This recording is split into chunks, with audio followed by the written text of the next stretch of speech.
Welcome, everyone, to the third episode of the Melee Madness podcast. Hey, I'm Melee James. And I'm Melee Kate. There we go. That was your best introduction so far. Good job. Thank you. The other one, it took 3 episodes for you to say your name. So good. All right. We thought it would take 100 episodes, so that's already a big improvement. Oh, shit, you're right. All right. So you win. You win. All right. I've already derailed the show. How's it going? Yeah, this wasn't my fault this time. I was normal. I wanted to applaud you. You looked at me. I introduced myself. I didn't question it. I just went in. I said, "This is me." That's it. I just wanted to say congratulations. I just want to say Thank that. you. All right. How's it going? Although I did applaud myself, so I feel like that already made it worse too. I applaud you. Don't worry. All right. How's it going to start? It's going good. I have my usual red Solo cup because for some reason I like to drink out of plastic more than anything. Yeah. With my straw, but I'm just drinking water today. We go through a lot of plastic for no reason. We have plenty of cool cups. I'm drinking out of a Tetris cup right here, if you can see it, with my tea. Ooh. And it turns all Is that the one Tetris-y. that I was gonna ask? Is that like heat activated? So Yeah, so it doesn't even look like Tetris until you make it hot. So rare looking hot right now. that looks good. All right. So you ready? Are you ready? I don't know. You always ask me if I'm ready. I'm already here. Oh yeah, weren't we gonna make that a drinking game? How many times I ask if you're ready? I just like getting you psyched up, and that's how I would be here if I was ready for this. the DX. That's true. The DX fan in me wants to be like, "Are you ready?" Anyway, this is the plays of the week. What you playing? What have you been playing this past week? Well, last time we filmed, I said I was gonna get Final Fantasy Day 1. You didn't. I said I was gonna get Street Fighter, Yeah. all this stuff. I think I even said that on the first one that we did. I was like, oh, when it comes out, I'm getting it. And then the last one, I was like, oh, I've really got to get it. Maybe I'll get it within the 2 weeks. I still haven't. I've just been lazy and I haven't done any of that. So We need a news segment. We need like a guy, like a news helicopter to be like, "Oh, Arnie Pie in the Sky, let's check in. Has she gotten Final Fantasy yet, Arnie?" "No, she still hasn't gotten it. We'll check in next week. Thanks, Arnie." So that's what I imagine. we'll make that its own segment. Yeah, I think that's a good idea. Yeah, no, I haven't gotten around to them yet. I will. I just, it's weird because there's like a few games coming out in a row that are good. Like Final Fantasy obviously came out, Street Fighter, now we've got Pikmin coming up soon. So there's like been a lot in a row where I'm like, I need to play this, but I just haven't got to it. But I am playing 2 games at the moment. Oh. But so I actually kind of dropped Hotline Miami. I know I've been talking that for the past little bit. Did you beat it? But I haven't beat the second one yet. I'm probably 2/3 of the way, but I'm taking a breather. Sometimes you just have to be in the right mood for a game. And right now I'm like, I'm playing a lot of Hotline Miami. Let's take a bit of a break. So Right. I'm taking a breather on Hotline Miami. You're gonna smash your Switch if you don't take a break from Hotline Miami. That's what you're saying. Yeah, exactly. No, seriously. When you get to the jungle levels of Hotline Miami, I'm not even playing this game. Why am I talking about Welcome to the jungle. Anyway. No, you talk about whatever you want. Anyways, so 2 games. Well, for people who follow just our streams in general, if you've been hanging out with me in chat, you know that I recently finished Buffy and Angel, finally. I had never watched it before, and I finally watched both shows. And so since finishing that, I've been on a kick of I need to consume all content ever of Buffy and Angel. Consume everything! You need to consume? Consume! Oh my god. And so the first thing I did was I got an Angel comic, and I was like, this is shit. I fucking hate this. So You bought the wrong one. I was following a watch guide or read guide or whatever. I was live streaming when you said I just bought my first Angel comic, and I'm like, comics are so insane. You talk to me before you buy a comic, and you're like, it's fine. I followed a watch guide. No, the comics are a shit show. Anyway. Well, you never read them, so it sounds like I still followed the guide from this person that has apparently. No, but I don't think they did. No, because they were paid to shill the most recent terrible comic instead of actually telling you. Journalists are terrible. You know. Yes. Yes. Okay. So anyways, So video games. so I got the Angel comic. I hated it, so got rid of that shit. But at the same time, I was also shopping around eBay, and there's two Buffy games that I know of. I don't even know if there's more than that that's ever been made, or if there's an Angel game. I have no idea. No, I'm and curious. and I always thought Angel would make a better video game than Buffy, and so it is like kind of unfortunate that Angel That'd never be got. very Batman. It'd be very Batman, Yeah. Streets of L.A. The fact that you'd have vampire powers, there's a lot. Joss Whedon Anyways, somewhere is like, this is how I get back in everyone's good books. I make a good Angel Joss Whedon game. and James Gunn together. Yeah, write that Cinematic down. presence. So anyways, this is a very drawn out way of saying that I purchased a Buffy game. So there's two of them. There's one like on the original Xbox era, and then there's one I think in PS2 GameCube era, if I'm remembering correctly. And so I got the original Xbox Buffy the Vampire Slayer one. Xbox exclusive game too. Is it exclusive? Yeah, it says only on Xbox Okay. on the cover, and I looked it up, and it was supposed to come on the Dreamcast and the PS2, My boy. but delays caused it to be Xbox exclusive. Yeah, so I'm sorry, guys. It's probably been like 10 minutes of me talking, and you're like, what the fuck are you playing? I'm playing Buffy the Vampire Slayer on the original Xbox. Now, this game is super fucking cool. I was laughing with James because I pretty much like I turned it on and I played a little bit of it, and then I like kind of got not stuck, but it just took a little bit more effort than everything else in the game. And I turned it off, and I'm like, I bet you anything, I'm not going to touch this again until we film the podcast. I'm going to talk about this like I played this game a lot, and I didn't. So I played probably like an hour maximum of this game, but still, I wanted to mention it because it's super fucking cool. It's like that era of gaming that I like really am nostalgic for in my kind of like childhood teenage years. I just love the original Xbox and Dreamcast and all that stuff. So it's a really cool game. I picked that one specifically to start with because people have said it's more like a Buffy episode, and that's how it's framed. So that's how I was like, I gotta get this one first. James probably knows a little bit better storyline wise where it is because for me it's my first watch through ever of Buffy, but my impression is it's during like the trials of testing how she is as a Slayer. It's the middle of season 3 actually. Okay. But yeah. But the intro like that I played was like Giles pretty much hanging out with Buffy, and Buffy is like testing her strength. And so she goes through this trial, and she's just like going into a castle, and then they're teaching you like how to, like stake people and stuff.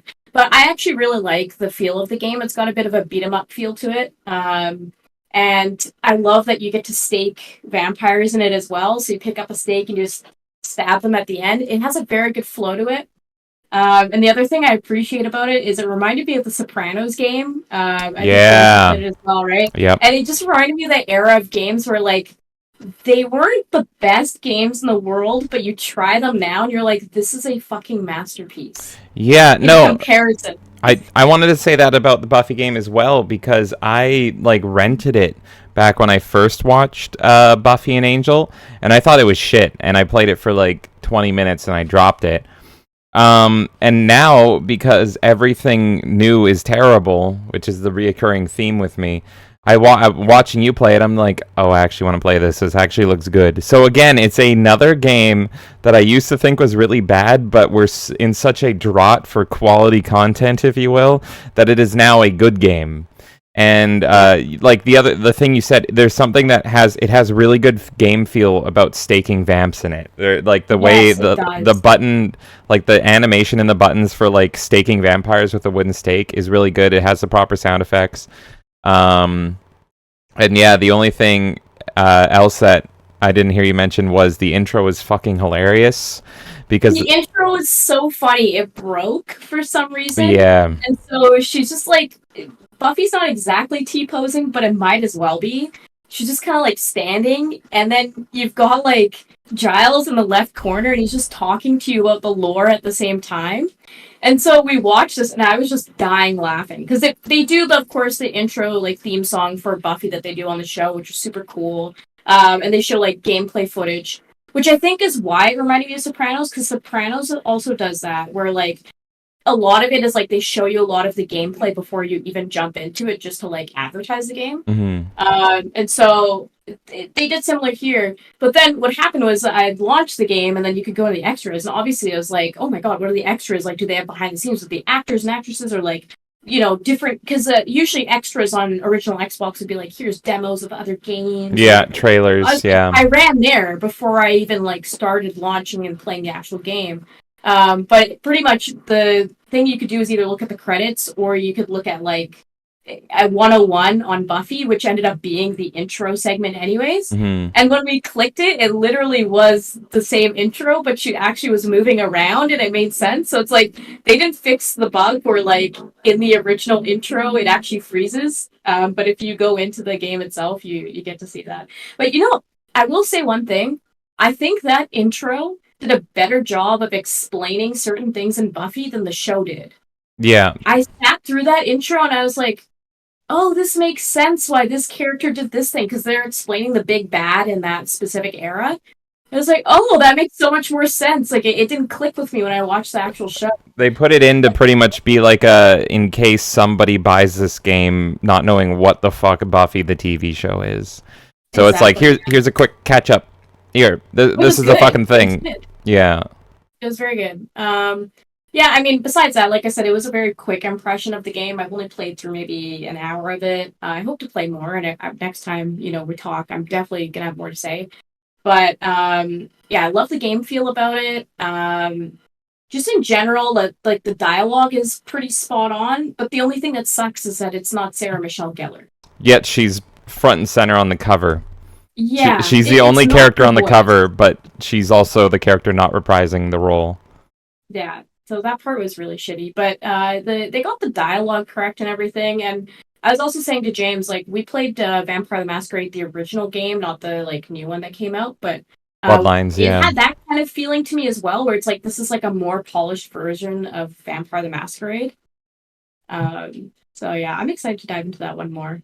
But let's talk about the second game that I'm playing, because I have a lot more to say on that. That's been my addiction, and that's been the reason I didn't put as much time in Buffy, because I started them at the same time. So your new game is like crack to you. This game is literally like me with Seagull Crack. It's like the same thing. Oh my god, that's a callback. Can we have callbacks yet? The Tomba Seagull. Yeah. So yeah, the other game I'm playing right now is called Arcade Paradise. And it's a super cool game. It's an indie game. It's 2022, so super new. And essentially, it's an arcade simulator. But what I find really awesome about it is it's not just like a simple, like, top-down, plug-and-play type thing. You're not just positioning things like a roller coaster tycoon where you kind of like build the park and then you see the profits go. It's actually a game within a game. So the premise of this game is you're like a teenager. You're doing your first job ever. Your dad's rich, and so he has this laundromat that he's running. And he's pretty much like, here's your first job. Take care of this laundromat. I'm on vacation hanging out in the sun and all that stuff. Like, just deal with this shit. And so it's very simple to start off. You're putting laundry into the washer, and then you're putting laundry into the dryer, and then you're collecting the cash from doing that. And you want to make sure that you're on top of it. You get better ranking based on like how quickly you do the laundry, essentially. And then it kind of like rolls out more of the story, and you go into the back room eventually, and you notice that there's a few arcade machines. I was like, okay, I want to see how they roll this out. So there's a few arcade machines, like 2 or 3. It kind of looks like a broom closet. And you go on your computer and you type to your sister, and you're like, oh, maybe I should like make these arcade machines work and all this stuff and blah, blah, blah. So eventually in the game, you just keep like investing all of the money you're making from the laundromat side, and you're building an arcade slowly. And so like as it goes on, the laundromat becomes less of a big deal, and no one cares if you're doing the laundry or not. And it's more about like, what arcade machines am I putting in? Like, is the place clean? Like all that kind of stuff. So I've been having a really good time with it. I really love the kind of simulator type games as well. So I love the business management side of it. But the other cool part is that all of the arcade machines that you put in the game are actually playable. And so these devs made, I believe, 35 different arcade machines. I haven't unlocked all of them yet, but I've unlocked probably about 10 of them at least.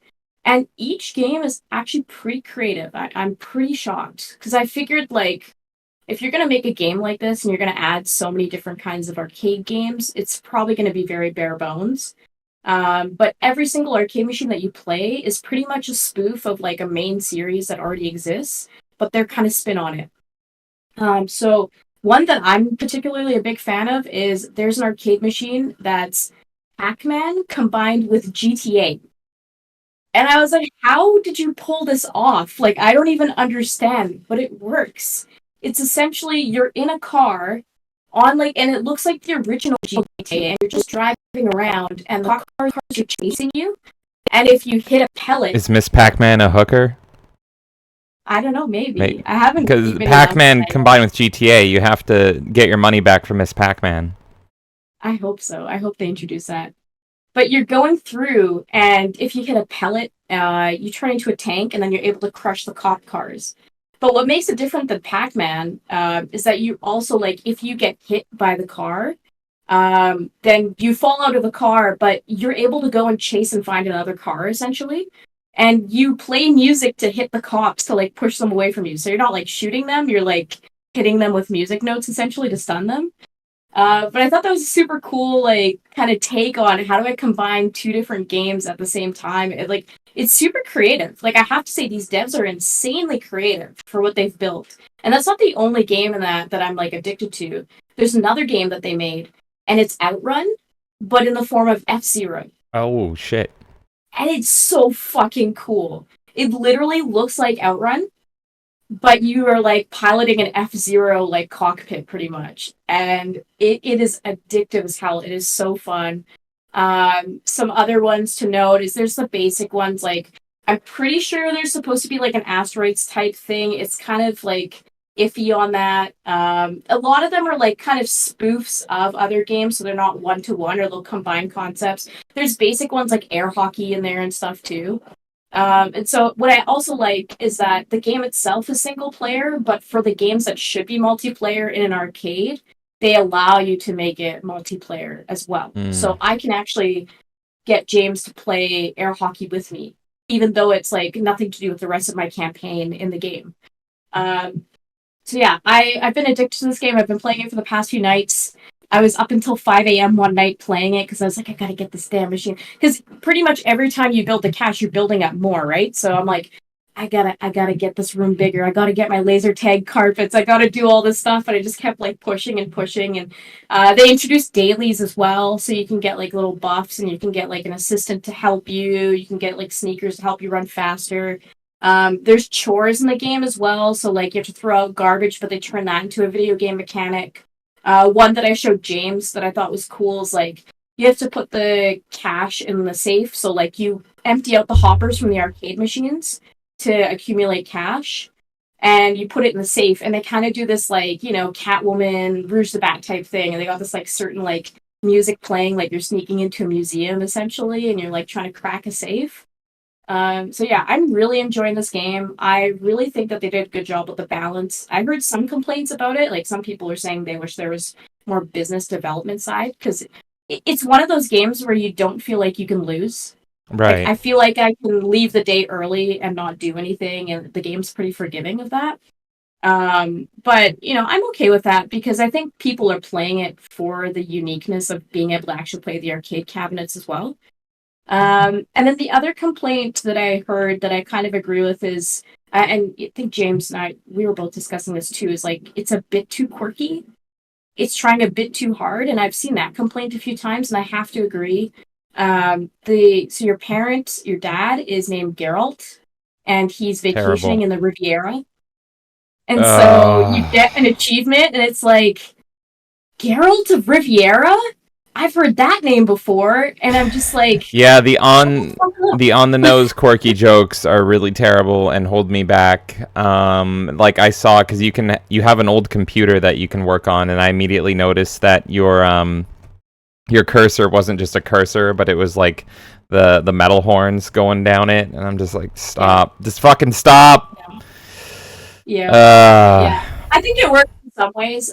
There's a jukebox you can unlock, and the music is not licensed music as far as I'm aware, but it has the vibe of like that 90s type of thing. So it feels like what you would listen to in an arcade in the early 90s, 2000s era. Right. I like.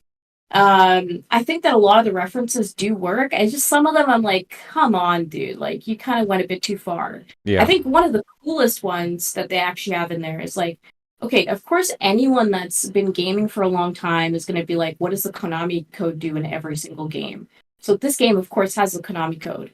And what it does is when you use it, all your laundry machines turn gold, and essentially, like, you can't fail the laundry part of it anymore. Mm-hmm. So it'll always give you like an S rank instead of like a B or a C. So the way that the laundry system works is you want to like pump it out within a few minutes of each thing. But if you leave the store early and you shut it down early and come back the next day, the customer's going to be mad because their Right. laundry is there overnight.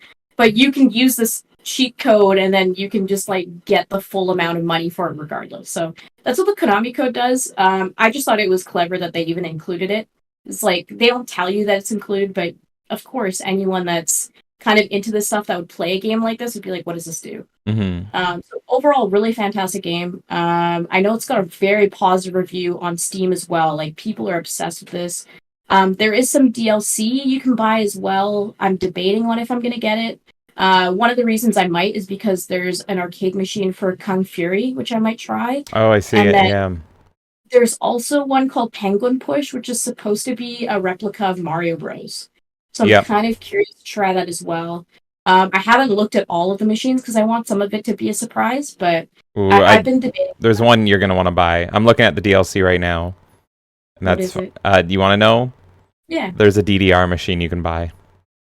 There's already a DDR one you get for free in there. Oh, really? Oh, okay. Yeah. This one I looks. don't know if it's just like an extra one. This one looks very DDR. Like it's got the Also- arrows and everything proper. Yeah. I mean, maybe it's a secondary one, but they have a DDR machine in it Oh, already. okay. It's literally the same thing where it's like you just use this control stick to do the inputs. Mm-hmm. So yeah, overall, really awesome game. I highly recommend it for anybody who, loves going to the arcade. Anyone who's into business stuff as well. Like it's one of those games where you feel like you're living out a dream. And like, yeah, the main character and all that is kind of cringe because it's just very like basic writing, and they, like we said earlier, they really play into this whole the same complaint I have about Big Bang Theory, right? Where they just like geek culture. Yeah. Hey, do you get that we're fucking nerds yet? Do you get it? Yeah. I say as I drink out of And my Tetris mug. it drives me up the wall. But the actual concept of the game, there's moments where I was just sitting there feeling like, wow, I actually feel nostalgic. Mm-hmm. This game is doing it successfully. So I'm sure I'll report back again in 2 weeks and still be playing this, but that's really what I've been up to besides going to the arcade with you in real life. That's true. I love that your dream game that keeps you up until 5 a.m. is running a laundromat, effectively. So you're like, I am so obsessed with this game. I was up till sunrise, and I'm like, oh my god, what is it? I was doing other people's laundry. It's the most amazing game ever. So Maybe it's a bit of a bias too about like what we're building with Melee games and stuff as well. It just kind of gave me that feeling of like that excitement. It feels like some of, not necessarily the characters going through, but just, that same drive is there. So maybe I'm channeling that while I'm also like playing this game. let's go through my games here. Okay. So first game I want to talk about, and I feel like every time I talk about my games, everyone's like, we know because you stream them, but I have to talk about Shadowrun. Shadowrun 2007. It's back, y'all. I never thought I would play this game again. This is, if you didn't catch a stream, Shadowrun 2007 is a rip-off of a fucking beloved franchise that nobody asked for. The main Shadowrun games are mainly top-down RPGs, very nerdy, in-depth stuff. And back in 2007, in the best year of gaming, they were like, let's take this IP and make a first-person shooter that's multiplayer only and class-based out of it. And everyone was like, go fuck yourself, except for me. I loved this game. I loved every game that came out in 2007, but I played the hell out of this game before Halo 3 came out. Um, and they just Was it universally disliked though? Because it seems like with it coming back, a lot of people have been talking fondly about it. it So was pretty disliked. It was not like a Vampire Rain level of disliked or something. It was more like a what's your market kind of thing. Like uh, why are you making this a Shadowrun game? And it felt like it was almost too early. It was kind of too ahead of its time to do a multiplayer only game. And it was also cross-play, and at the time, the PC to Xbox connections didn't really work well, and so people felt it was lacking content for being multiplayer only. But there was no free-to-play, or sorry, there wasn't really any free-to-play games, but then there also wasn't any microtransactions in it or anything. You're paying for a complete multiplayer experience, and that's all you're fucking getting.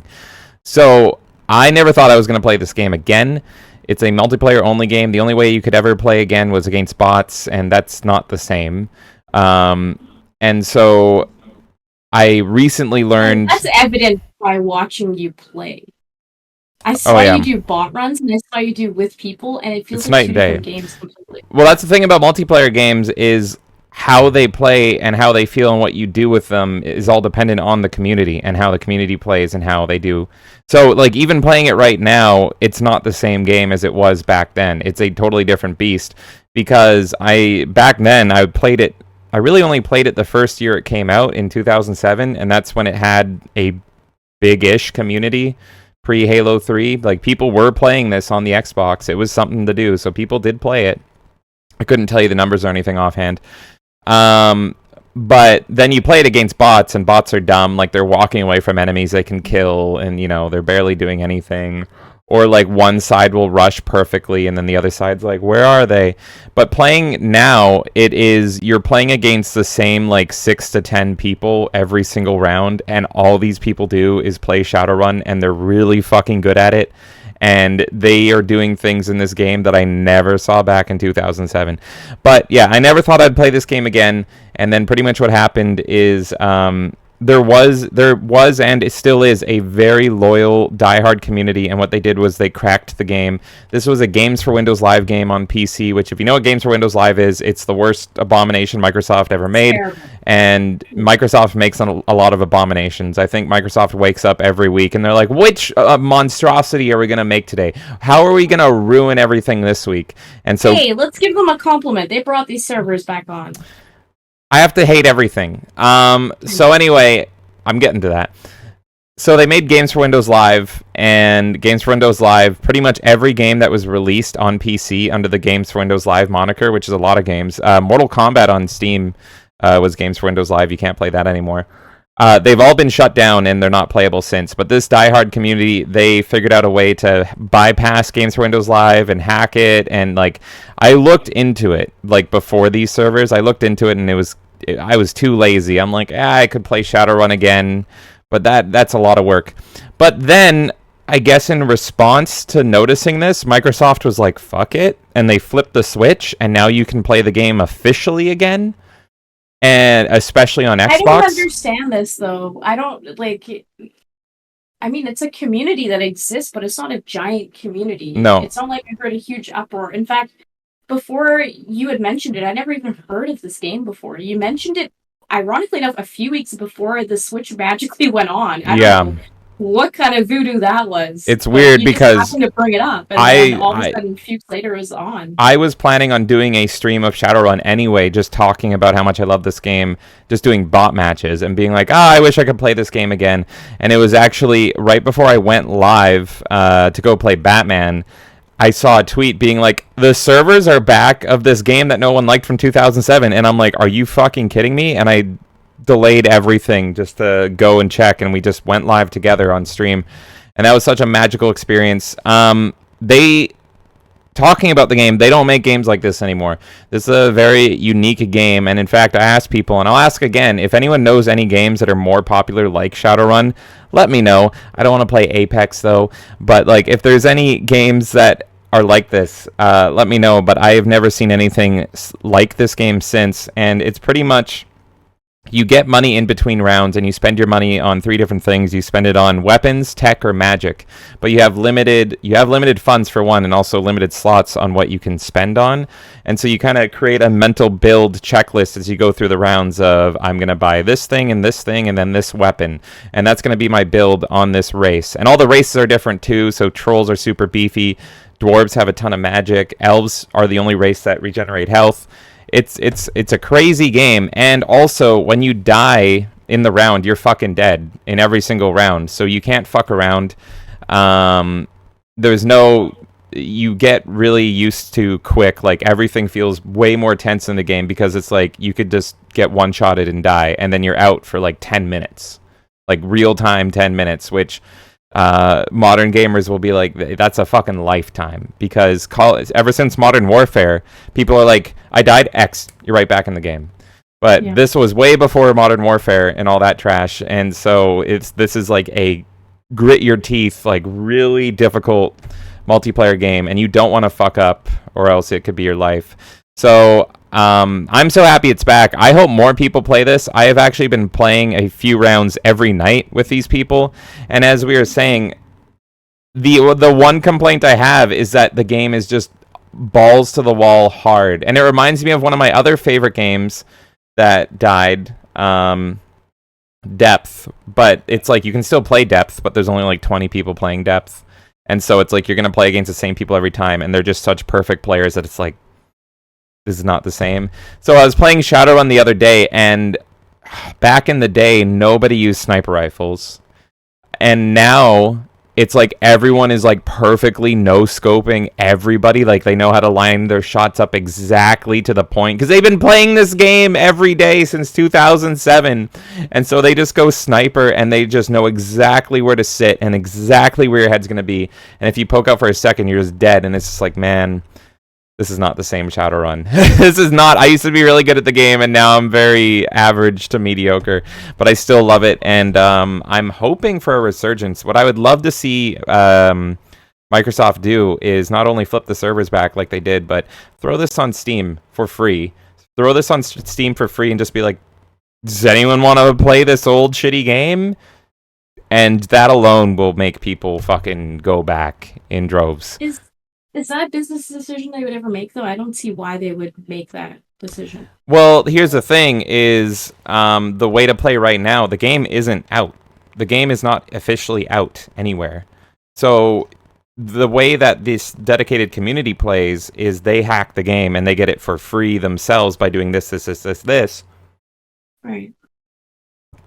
This is a dead game. This is a totally dead game.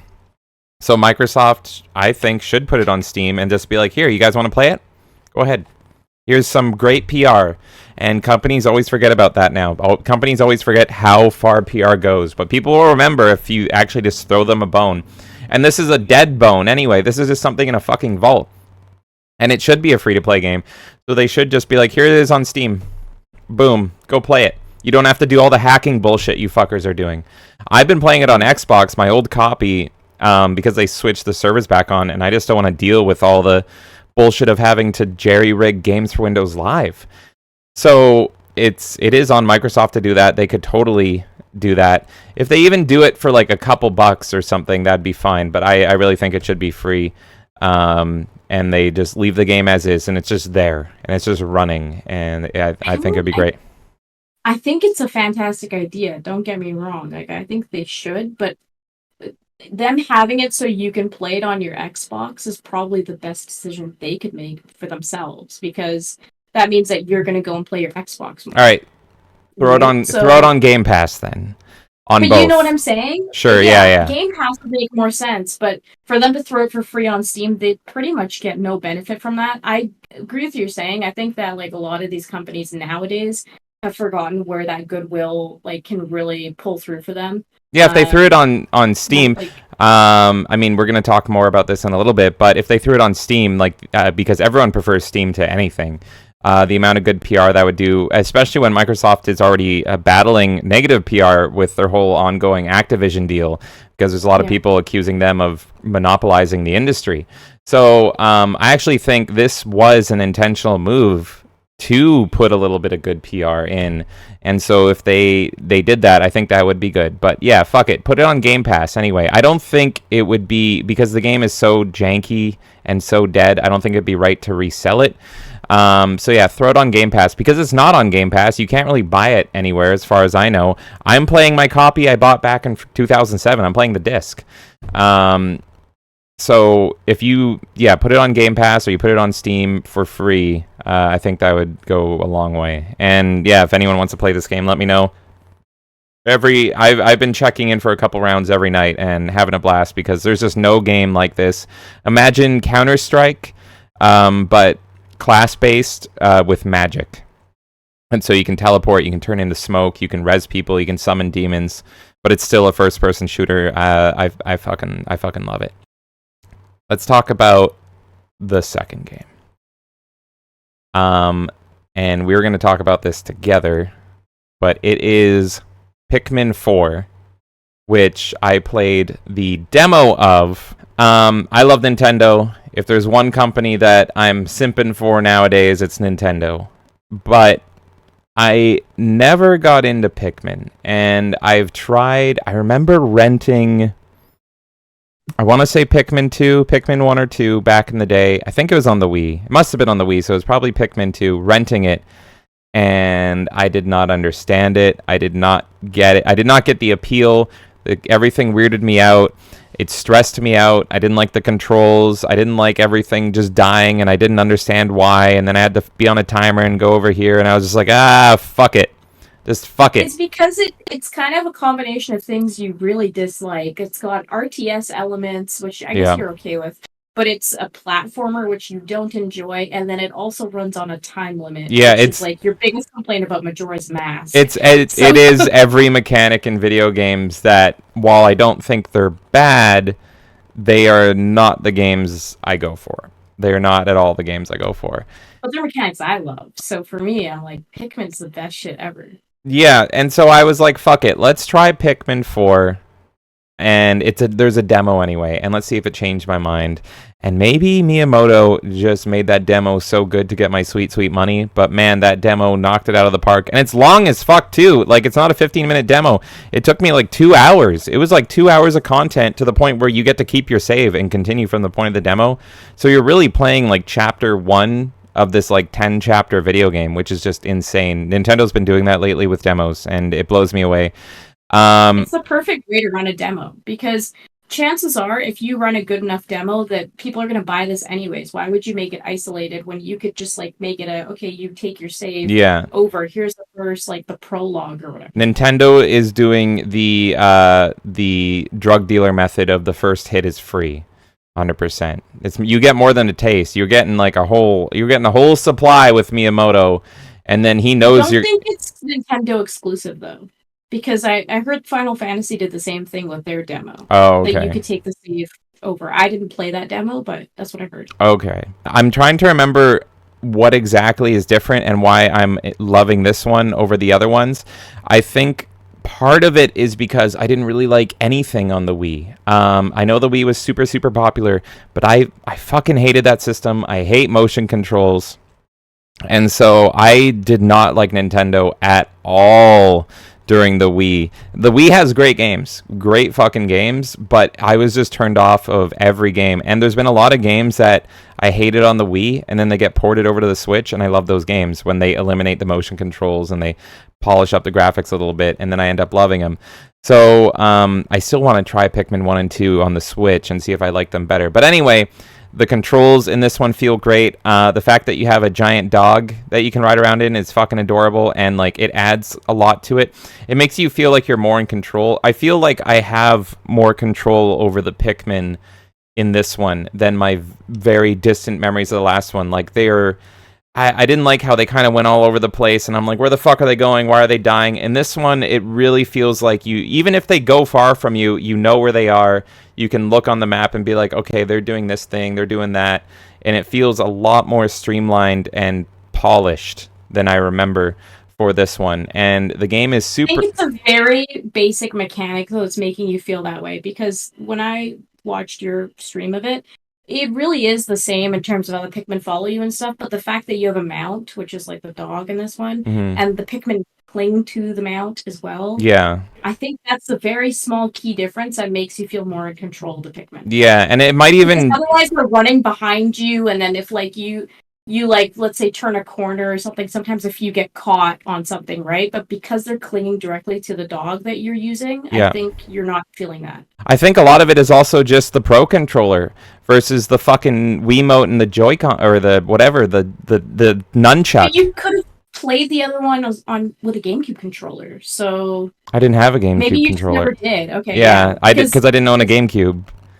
yeah, So I would have I would have played it with the fucking stupid Wiimote Joy-Con. So which was like whatever, that was the intended way. I like playing games whatever the intended way is as well, but everything on the Switch is meant for either Joy-Cons or the Pro controller. And so yeah, it feels super nice. It feels super tight.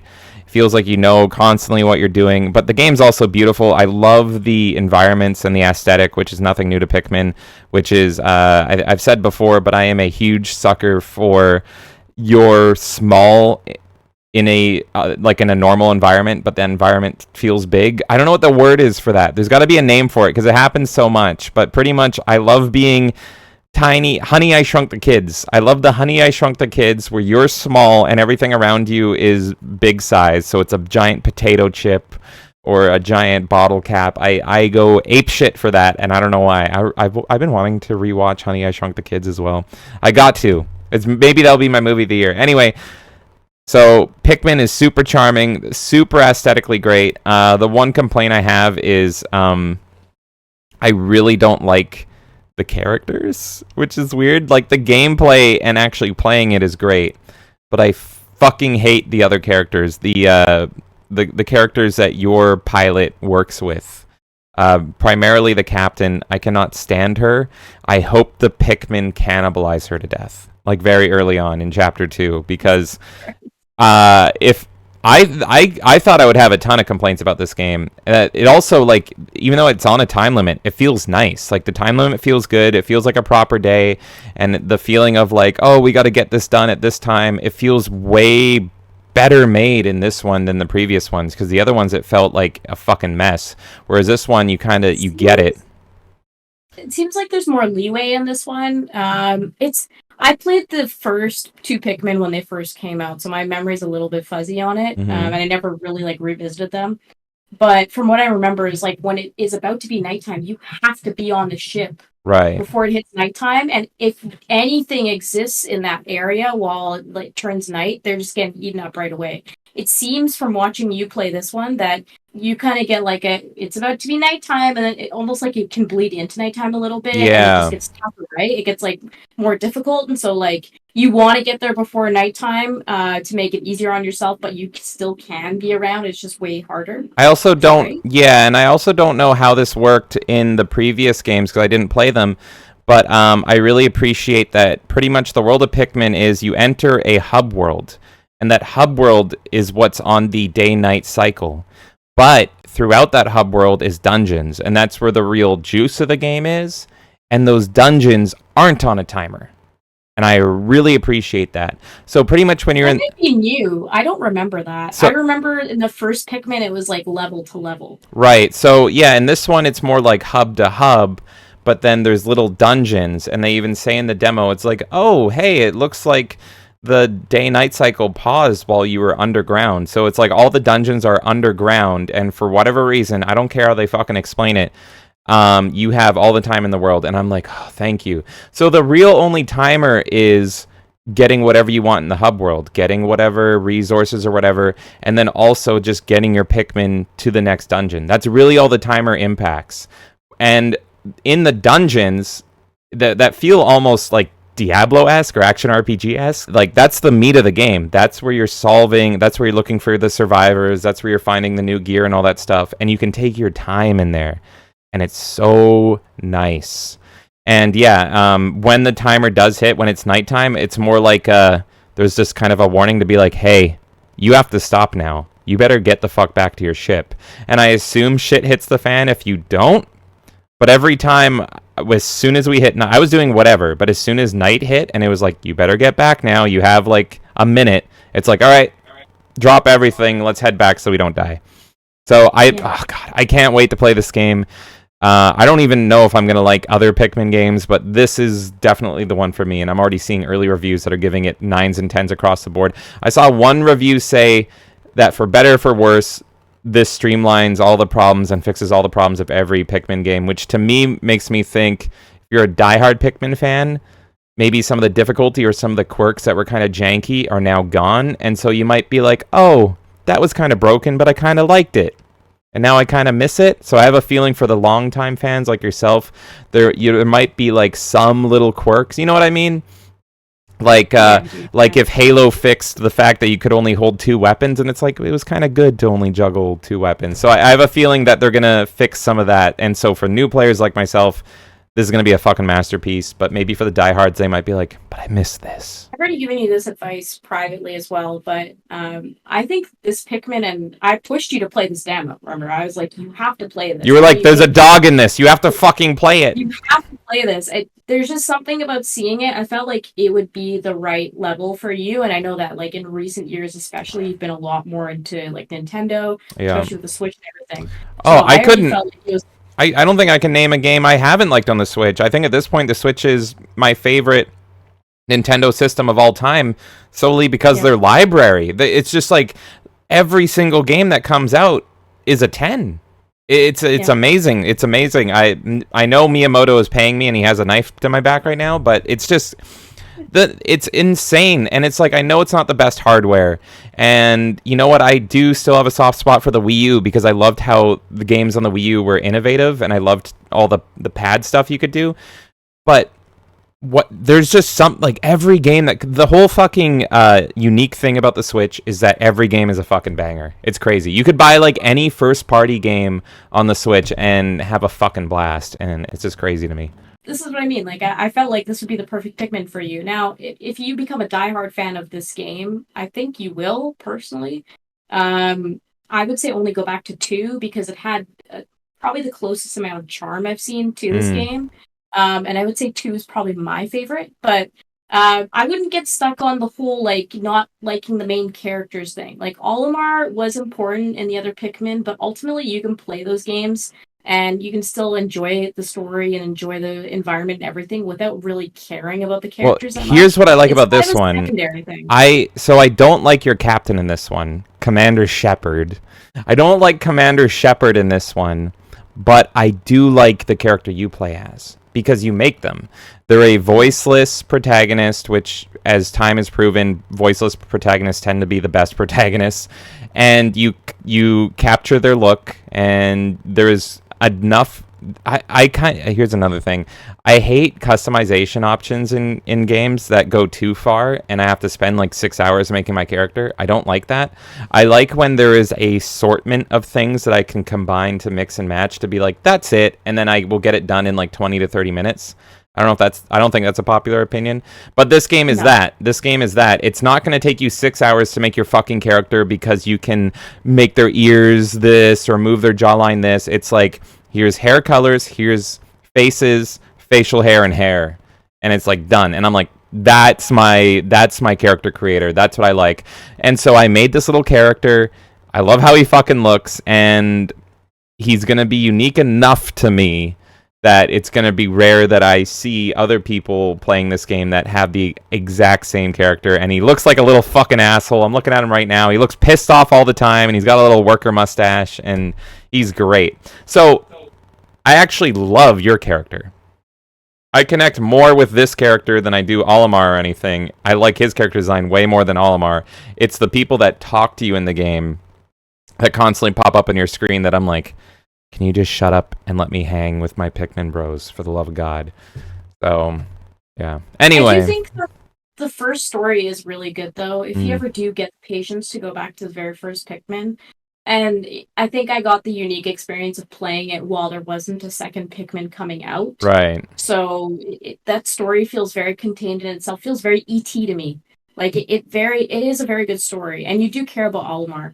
I completely disagree with your opinion on character creators, like a lot. I've always really hated Nintendo's system with the Mii's and everything like Oh, I that. I hate think the they're Mii's. extremely ugly. I hate the Mii's And so much. I'm not defending the Mii's. this reminds me of that system. It's No. very similar. No, It's no, no, very no, similar no. looking. I disagree because like these characters have way more animation and visuals in their face than Mii's do. Um, Barely. uh, Barely. I don't think. But look, I do think that it works really well for this game. The art style of Pikmin, mhm. the character works well for. But if I like, we could have a whole like anything goes conversation on character creation because Yeah, I have an obsession with character creators, yeah. and not I don't like this one at all. I would Oh, rather I do do. mix. I would rather just like play whatever character you give me at I this don't point. know what the word for it is, but I like the middle ground character creator, Destiny. I actually liked Destiny's character creator because it's just like it's not too much stuff that we're going to give you that you're here for 10 hours, but it's enough stuff that it will be rare that you run into somebody that looks the same as you. So it's like we But have, you don't have to do everything. That's why they give you but I random do, options and they give you default but I options because you do don't though. have to. But that's the thing is design dictates that if you give it, then you will. And so if you give me a character creator that takes me 12 hours, I'm going to take those 12 hours, but I'm not going to enjoy it. So I would That's what rather, you think. huh? I do not think every single person goes through a character creator and feels obligated to do I would everything. rather, from a design standpoint, make the call to intentionally limit it so it's a more satisfying experience overall than make something that is overwhelming. Like Mass Effect. Mass Effect has this problem of like you can't make your character look good because there's just so much to it and you have to put in so much work to try to make them look good, but then when you export them into the game they don't look proper. And I've seen other I people, yours looked fine somehow. Maybe it's a girl thing because I always played Chad Shep. I didn't play Fem Shep. But I made a hot blonde. She looked great. I tried making a shepherd that looked exactly like Timur Morrison or whatever, like Boba Fett, Jango Fett, that actor, and he looked. I spent hours making him, and then as soon as I export him into Mass Effect, it didn't look like him at all in the cutscene, and I'm like, all right, I'm going back to the standard. Fuck it, I'm going back to default shepherd. Fuck this shit. So I like when games know it's like here's our boundaries. Here's what we're going to play in. Here's the limitations of our system. We're not going to give them everything so it looks like fucking garbage. We know that all the combinations that you can possibly make with our limited character creator are going to look good. And so it's not going to look fucking janky. Saints Row is an exception because it's funny when you make them look janky and terrible. But I prefer the here's 40 hairstyles, here's 40 hair colors, here's 40 mustaches, here's 40 faces. That's your character creator. Pick which one out of those you like. That looks unique enough. There's a like 160 variable in there instead of having a 1 in a million variable, which will take you hours. But anyway, this is Look, I just is think this the middle again, segment? if you want to have a character that looks super complex and you're given the ability to do so, I think that's awesome. Again, I will go and talk about the Soul Calibur system forever. I Hmm. love the newest Soul Calibur just for that character creator. It is one of the best character creators I've ever used in my life. And people can make super basic characters out of that. They don't have to go complicated I with it. in the But if you context of Soul want to, you Calibur, that can. makes sense. That makes sense. But But if you want to like make a complex character, you can, and if you don't want to, you don't have to. I get it's different because that's a multiplayer type scenario, whatever. Like, and it's not required to do that. You can play just the yeah, characters already the made. appeal of it And in we're Soul talking about Calibur is it's the a fact, different yeah, it's a different appeal, that you can but make anything and people will download it. That's cool. yeah, exactly. But it's a really good character creator. But what I'm saying is that, like, yeah, I get it's different if you're playing a single player. You have to look at this one character for like a 50-hour campaign. You want Hmm. it to look good on all angles, whatever. I don't think Mass Effect's system is perfect. I think Andromeda's was pretty rough Oh too. my, I well could not make that's a whole I nother couldn't make a thing. good looking character on Andromeda no matter how hard I tried, but I was able to for the original trilogy. But again, that's why they give you defaults. Like, if you don't feel comfortable in building your own character and all the dimensions, and just use the default.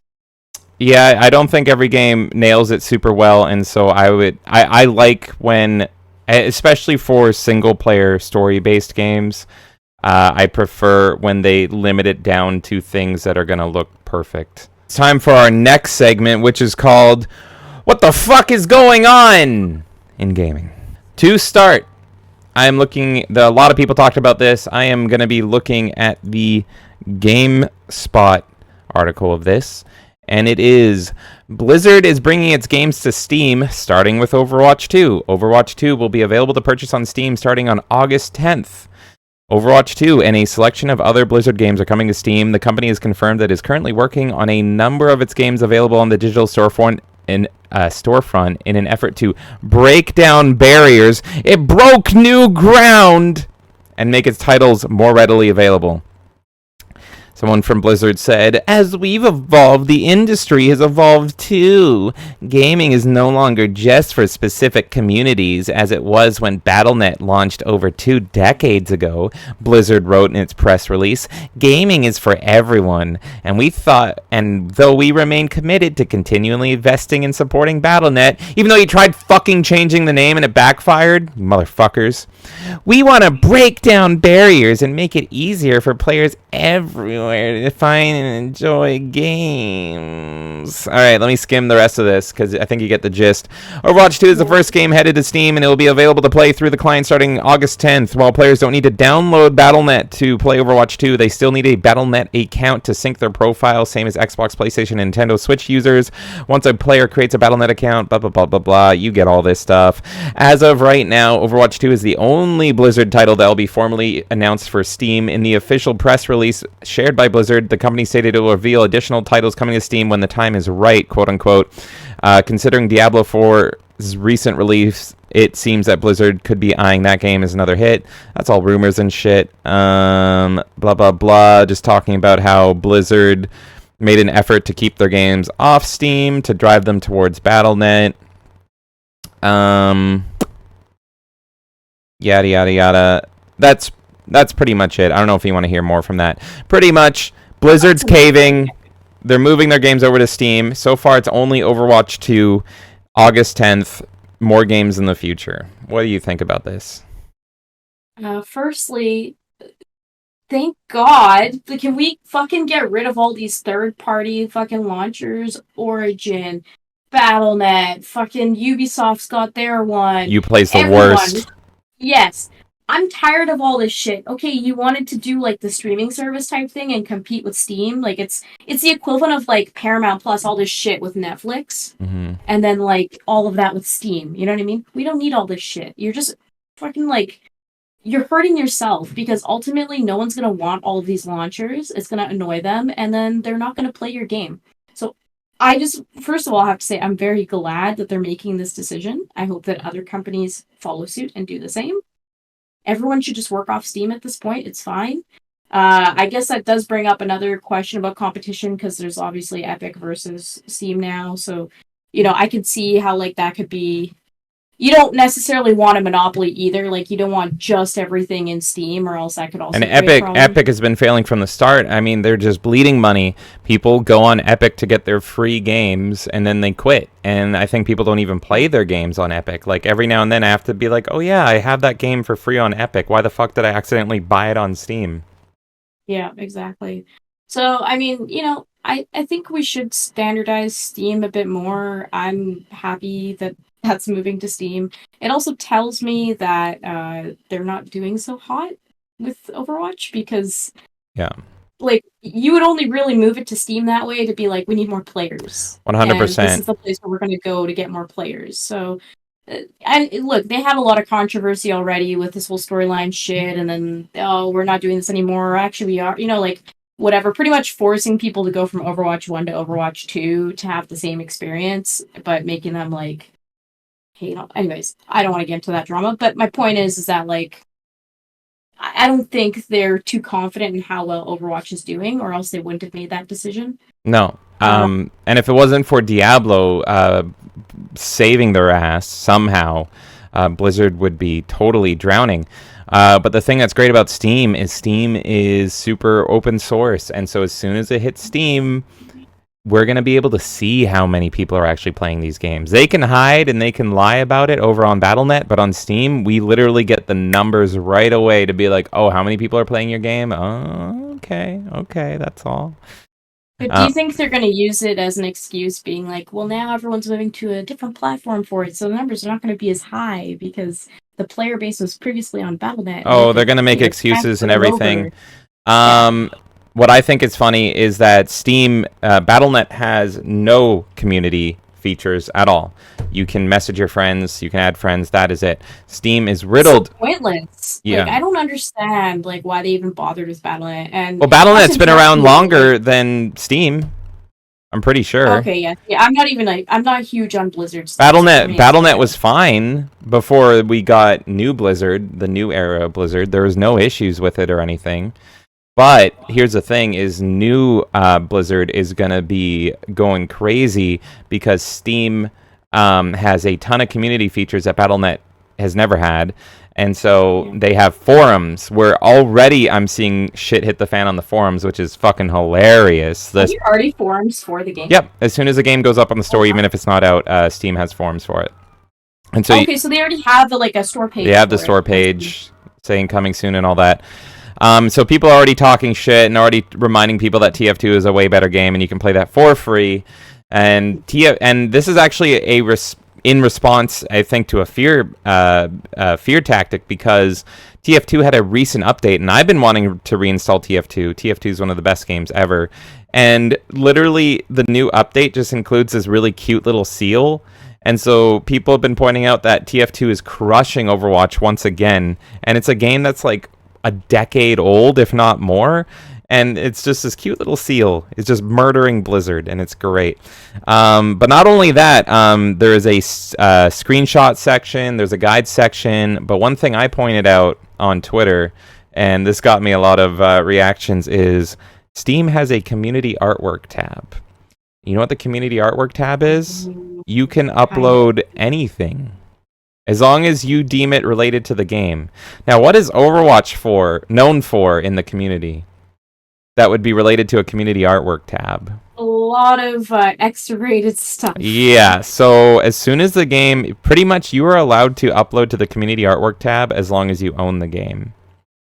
So that community artwork... Does Steam regulate that kind of stuff? I can't, because then there would be porn riddled on every single page. And a lot of them do. Okay. Yeah, a lot of Steam games have a whole lot of porn riddled in their community artwork tab, some of it not even fucking related.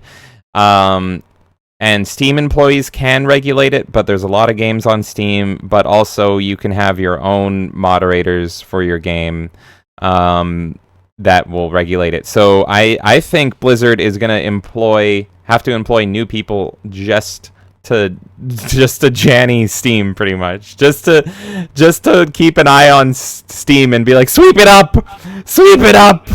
They'll just pivot teams, because this is the other thing I was going to mention, with EA and stuff like that, they have I'm pretty sure a dedicated Origin team, I would imagine, because they have to have that platform run. So I'm sure Battle.net would be similar, right? Where they would also have a dedicated team. Well, there's nothing you need to regulate specifically on Battle.net because there's no forums or anything.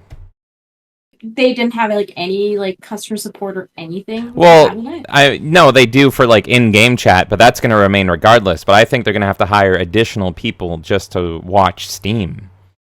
That's crazy. So, but my personal take on this is I don't care. I hate Blizzard. Blizzard used to be one of my favorite companies of all time, and they just killed me again and again and again and again with being more and more terrible.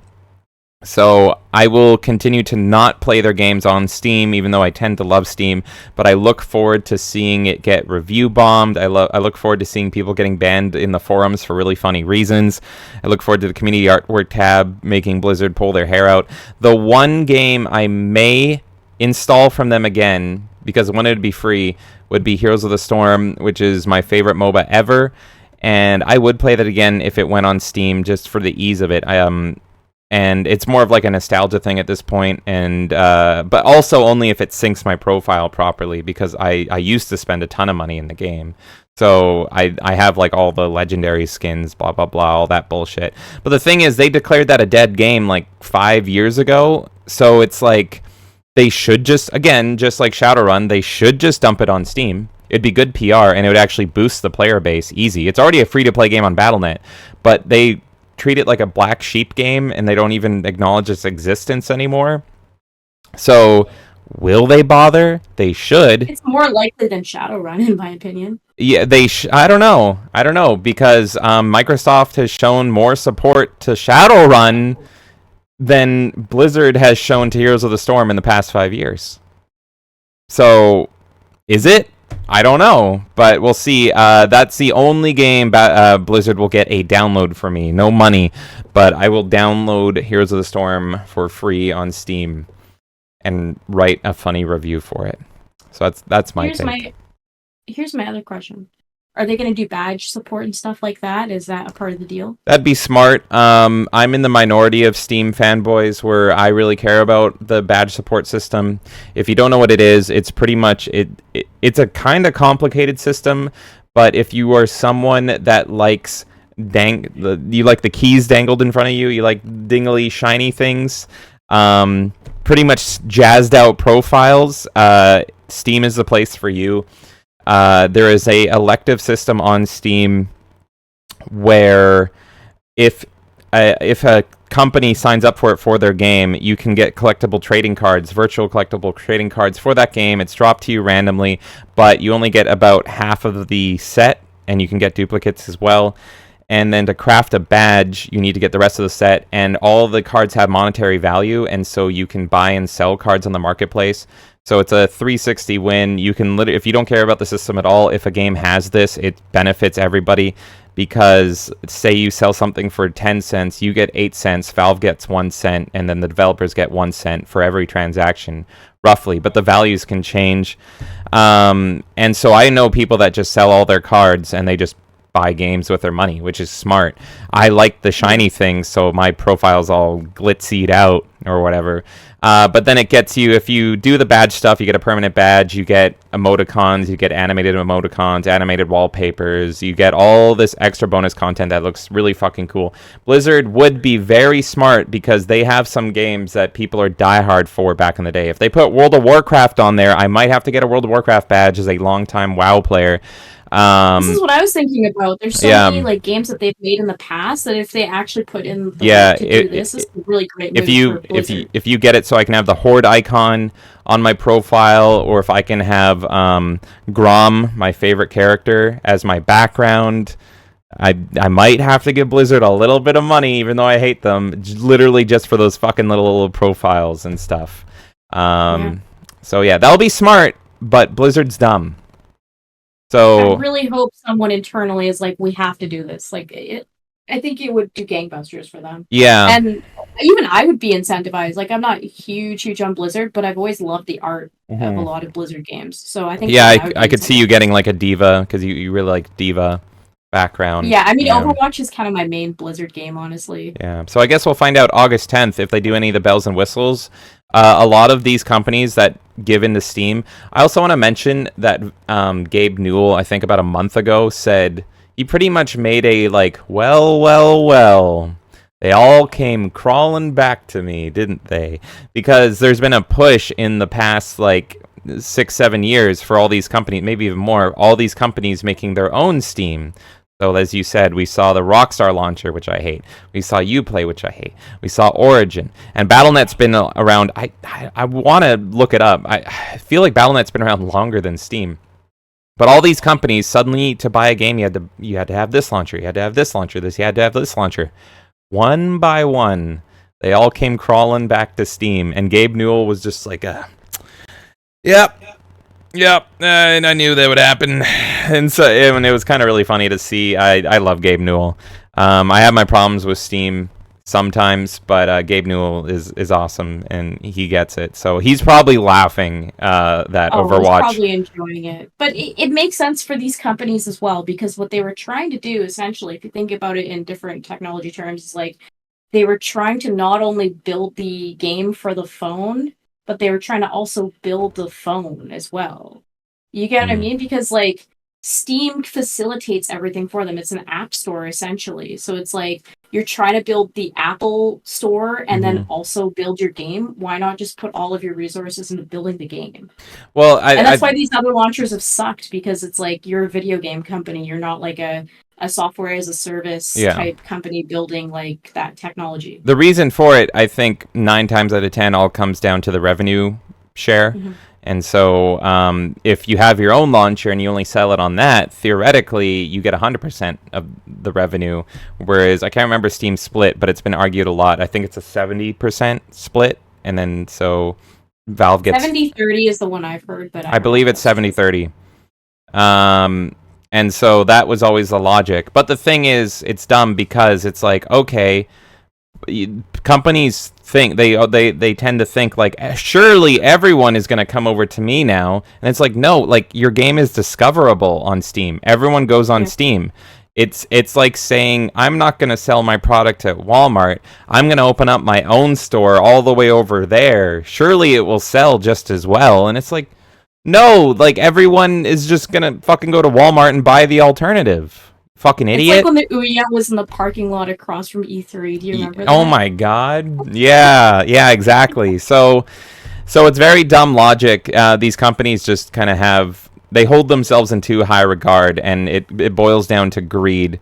And you can debate whether or not the Steam revenue split should be changed or not, but to think that people are all just going to magically come over so that you get for the sole reason of you getting 100% revenue split, because as a PC gamer, like I own almost 1,300 games on Steam. I hate when I have to buy on a different platform, because it's like I have to mentally remember it's like I own everything on Steam, and then I own 2 games over there, and I own 3 games over there, and I own and it's just like I literally have rebought games by accident because I don't remember that I own them on this obscure other fucking platform. Exactly. And I was going to say, I don't think my opinion is the most popular in the world. I do think that Steam deserves the revenue split. If it is 70/30, for Hmm. example, I do think they deserve that because they're facilitating a very unique environment. It's like almost the social media for these games.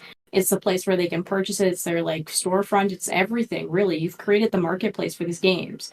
And so like you are able to go and shop on here, and you can put your game on sale and end up on the front page during a summer sale.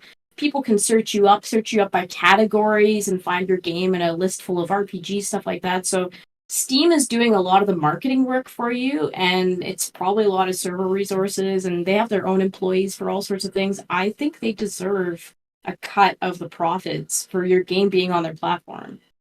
It's either 30 or 25, because it's been in debated. It's been debated ever since Epic came in, because I think Epic is like a 12%, which is I very think Epic's trying to do the thing where it's like Kick versus Twitch, right? But like yeah. Twitch is Every move Epic has done has been to try and take over Steam's share of the pie, pretty much.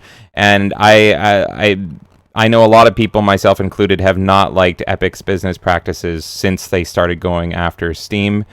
At first, I thought it was good, but it boils down to them like just handing money over to the developers because they're so rich, just to make their game Epic exclusive. And what that does is it like these developers will be like, "Oh my god, this covers the whole cost of the game. That's great." But then they don't realize that it makes it so no one's going to buy their game. And so Epic is you really haven't created a fan base at all. yeah, it's like here we're covering the cost of your game, and now no one's going to buy your game because we're pretty much just throwing it into the void, and Yeah. then no one will ever see it. And so they're effectively duping these developers into taking this deal and signing a deal with the devil, and then they don't realize the developers, because they just see the dollar signs. They can't think of the long term of like how this is actually going to hurt sales, because nobody wants to buy on Epic. And they also don't learn how many times gamers remember. And so when they do eventually go on Steam, there is a percentage, not a high percentage, I think it should be higher, but there is a high percentage of gamers that are like, no, go fuck yourself. You took the greasy Epic deal. I'm good. I'm not going to buy your game again. But yeah. Yeah, So, exactly. But yeah. overall, I think this is a good move for Blizzard to move Yeah. Overwatch We'll see. onto Steam. I hope that they put more games on Steam. I would love it if they put their entire library on Steam. I think I would give some other games a chance. The only other thing I'm kind of curious about, and I guess we won't really know until it's launched, is I can't imagine that the whole BattleNet thing needing an account still is going to go 100% smooth.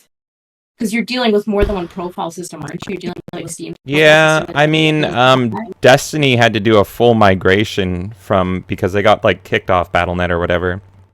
That was weird. Destiny did a whole migration from BattleNet to Steam, and that was surprisingly smooth because I was playing Destiny at the time. It should be okay because I think the way they're going to handle it is very similar to how they handle. I think Overwatch is kind of the pilot test for this as well, because the way Overwatch handles BattleNet and everything is it works well for the Switch and Xbox and the PlayStation. So I think it's just going to be very similar to that. And then once that's in and Overwatch is working, I think Overwatch will be smooth. It will be, are the other games smooth? And what games are they going to do? Does it make sense to put Diablo over there? Diablo's already got stupid money. Are they going to put Diablo over there? I don't know. That's more money. But here's the thing. Are you going to piss off your customers that bought it on BattleNet when you don't give them a free key to go on Steam, which they'll prefer? Which my bet is they're not going to offer a free key or anything, even though these are already paying customers. I've always felt that if you're going to move from one platform to another, if you're going to, especially if it's Steam, you should offer free keys to all the customers that bought it on your existing platform. And that loyalty, again, talking about loyalty with fans, that goes a long way. If you're just like, you know what, you already bought our game. Here, you can enjoy it on whatever, you already own it. Enjoy it on your preferred platform. That goes such a long way. And companies so rarely do it. So I think they might get backlash for that. But I've been proven wrong with how successful Diablo is. So whatever, people are going to buy it anyway, apparently. And the big one that will be interesting to me is World of Warcraft. If they move World of Warcraft over, that would be insane. World of Warcraft's always been their flagship title, no matter what they do. I'm a diehard WoW fan back in the day, so it'll be interesting to see what they do with that. But yeah, I guess we'll see. Yeah, because then you have the whole time cards thing as well, right? With World of Warcraft. Yeah, it's like, it's subscriptions, so it's not like it's like monthly. So have you seen that with any other games on Steam, like where there's another company does that and it doesn't? I'm not a big multiplayer person, just for the crowd to know. Like I like single experiences more. And you talking about Shadowrun and like all that stuff just triggered that in my brain. Whereas like, yeah, I really hate like how you have to become an expert at these multiplayer games in order to enjoy them. Essentially, it's not exclusive to Shadowrun. It's just what we were discussing earlier. And so that's why I kind of steer away from a lot of those kinds of online multiplayer, whatever. So yeah, I don't have experience really with the whole time card system because any of the MMOs I played were already like just free to play. Right. Yeah, no, it shouldn't be a problem. It's just always interesting anytime they do anything different with WoW, because WoW has been very rigid in what its price points are and what it does, and there's only one place to play it. And I mean, the game's been out since 2004. So yeah, we'll see. I suppose it would be the same though as like selling it at because GameStop and Walmart, no, they have the cards too. So I assume it's just the same revenue split. Yeah. If they were to sell it direct for Steam to like get cards. You wouldn't even have to sell the time cards through Steam. You could just say you download like the client for free on Steam, and then you handle your account balance like through the client, and therefore Blizzard still gets 100% revenue split through it. This might be getting too technical, but I feel like on a Steam standpoint, wouldn't that not work out? Because it's like you're technically selling a game that nobody can play. A lot of games do that to get around Steam's revenue split. Is they have in-game purchases, and in-game purchases don't get affected by Steam's revenue split if they're handled like through through like a different portal. Yeah, okay. It's like, oh, you want to buy this thing for the game, you have to go over here where we own 100%. But I guess it's just a little surprising to me because, you know, I'm so used to like just going onto Steam, and then if I need DLC or anything, it's like all there. Yeah. Online's a different beast.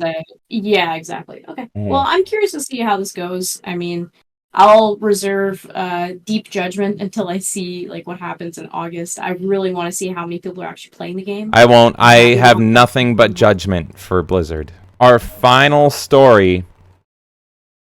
Assassin's Creed haptic shirt will make you feel exclusive sensations never felt before. Parkour never felt so intimate. From Engadget. Let me read this to you quickly. Did you ever feel your Assassin's Creed experience wasn't personal enough? Yeah, because the games fucking suck. Anyway, maybe not, but Ubisoft is betting that you'd like to give it a try regardless. The company has teamed up with OWO to release an Assassin's Creed Mirage Edition haptic feedback shirt. Put it on and you'll feel parkour impacts and exclusive sensations never felt before. Yes, really. You may want to close the door while you're playing from the sound of it. OWO's shirt includes haptic points at your chest, stomach, lower back, and arms. The trick is an algorithm that adjusts 9 wave parameters to stimulate the interactions ranging from wind to a dagger. You can use a mobile app to calibrate the sensations in specific games or replace them with your own. Compatible games frequently rely on mods such as Fortnite, Beat Saber, but there are already a handful of native games like Crisis Brigade 2 Reloaded and Drone War. This is the first major collaboration. Details of pricing and release date are yet to come, but the haptic apparel will work with PS4, Xbone, blah, blah, blah, all of that. The game will release October 12th, and the OWO shirt will include a game code. OWO's Founder Edition shirt sold for $560 USD, but it was also part of a 2,000 unit batch and won't necessarily reflect the final price. Wearable haptics for games aren't new, but they tend to be experimental efforts. See Sony's Res Infinite suit. For example, Assassin's Creed collaborations won't necessarily take that tech into the mainstream, but it's coming right as the next generation of mixed reality headsets is coming to the market. Don't be surprised if haptics gain some traction as immersive becomes more important in AR, VR games. How successful do you think this will be, and why is it not going to be successful until porn takes it over? People are gonna jerk off with this thing. Yes. Like, that's the first thing I was like, okay. Yep. What the fuck? I just think this is a very weird idea. Yeah. I don't know, like, why do I need this? Why this doesn't like enhance my enjoyment of a game? How is it gonna make parkour feel like it never has before, which sounds like a fucking tagline. I get enough of that from the controllers and shit. Like, I don't need that in my shirt. I'm good. Yeah, for me, VR headsets give you that feeling too. Like, why do you? Yeah. For me, with very rare exception, the more bells and whistles and little quirks that you add to your game and try to break new ground with, the less immersive it is, rather than more immersive. Because your brain pretty much goes, oh, that's neat. It feels like I'm getting stabbed in the chest while I'm getting stabbed in the chest in the game. But that's actually an unimmersive experience because you're focusing more on just the quirky little thing that's going on with your little quirky shirt rather than actually getting drawn into the game and feeling like you're experiencing it properly. So, this is all just made to try to make a gimmick and make money, but for me, all this shit always is like, this is actually unimmersive rather than more immersive, and you're just spending money to have a little gimmick that you'll probably use for a couple hours and then throw in your closet, and then it'll just take up fucking space. 100%. So 100%. And Kate, let's think about this. You know when you go to a movie theater and they have those 4D fucking seats that they're the worst. Shake everywhere? They're the worst. Oh my God. They're the worst to sit in, but they're even worse when you're around them. Just hearing them near you. So, like, I can't imagine living with somebody that would want to use this shirt. I completely memory hold those because I did it once. And it was the worst fucking thing ever. And I never did it again. I can't even remember what movie it was, but during the car chase, your seat is moving. And just like I described, all of a sudden you're taken out of the movie and you're like, oh, my seat's moving. And then you're not even paying attention to what's happening on screen. And then the worst part was they limited it to the theater. I haven't been to this theater in years. I don't even know if they're still there. But then they made it so like only 2 rows had it. Yeah. And it cost extra. But even if you didn't go for it, which I never did after the first time, if you sat anywhere around those seats, they were still unimmersive because you could hear them going around. So it was like being near And then someone they on a put them ride. like in the middle rows It too. was So it's like if you insane. want to get good seats in that theater, Mhm. you're gonna either be in those seats or around them. You could hear them, or like the audience members sitting in them, you would see their heads swaying around, and then it's like you're taken out of the movie because you're just watching these fucking assholes that paid an extra $12 to rock back and forth in their seats like they're a baby. So yeah, that's how I feel about a lot of this stuff. Very rarely are gimmicks successful. I think Nintendo is one of the few companies that can do successful gimmicks. They do a lot of research into what will actually work as a gimmick.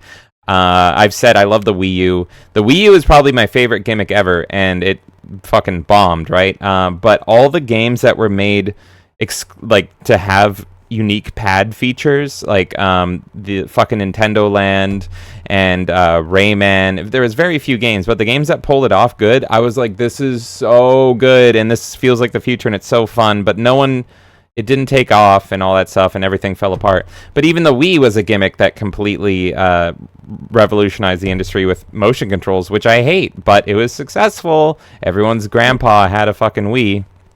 I mean, you wouldn't exist if that wasn't the case. But yeah, like this is so fucking dead in the water, and like you said, people are just gonna jerk off with this shirt, and then they're gonna be like, "Great, I spent $560 for that." If you want this kind of thrill, just go on a fucking roller coaster. Go to your like Six Flags or Disneyland or just whatever the fuck is close to you. Yeah. Just go on a roller coaster. Like, how much more is this shirt going to provide compared to that, really? For this to be successful, the shirt is a half measure.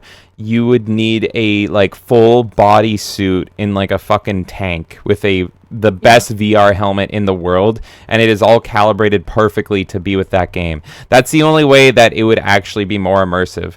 But just the fact that it's only the shirt and not your legs is like what, or your hands or everything. This is gonna be a takeaway. Didn't we fucking learn with George Lucas editing the fucking original trilogy that when you make changes, your brain goes instead, oh, that change is neat at best, but that is still unimmersive. This is a real world version of George Lucas edits, in my opinion. Yeah. No, I agree. I think it can work sometimes, like if you're going to an arcade or something and there's cockpits and stuff like that. Mm-hmm. But not like this. I don't know. All right, and that's the news, folks. That's the news. For our final segment, it is Anything Goes. Here's where we just talk about anything. Fucking anything. Anything. Yeah. And usually because K is chaotic K, if you will. Ooh, I like that. Chaotic K. There you go. That's a cool name. Yeah, you can go with that one. She doesn't know all the stuff I come up with for the podcast, so she doesn't know what we're asking. But here we go. Okay. With Activision flipping the switch and turning on a bunch of old COD games, as well as the Shadowrun servers coming back, which we talked about, what is a online-only game that you used to love that you cannot play anymore that you would love to see come back? What is, if you can pitch to the Microsoft or Nintendo gods or whatever, is there an old game that you literally can't play anymore? I have several examples. It can also be not necessarily one that you can't play anymore, but maybe the community's dead, so if you search, it's like there's just nobody there that plays it. So I'll take that as well. But it's either it's a dead community, you can't play it anymore for that reason. Pretty much an online game that a video game you cannot go back. And I know JonTron talked about this once where he was like, well, if I want to play Banjo, I can always just put Banjo in, but you can't actually go back to how like WoW was. So anything like that. Okay, well,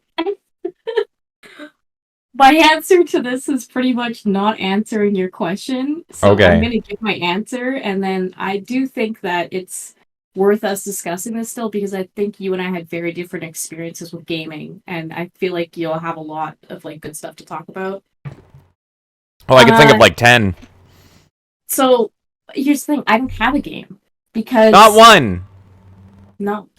You're kidding Because me. here's my thing. Okay, I could probably mention some games, but okay, yeah, I think I might have one. But let me give my proper answer Okay. of what I was gonna say, and then I will mention that game afterwards, and we'll see if it counts. Okay. Okay. Um.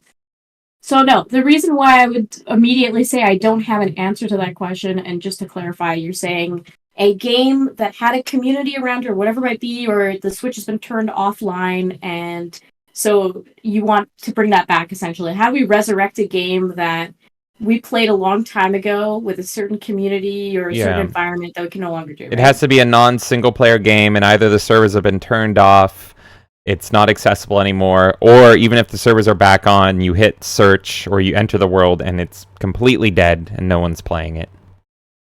Okay.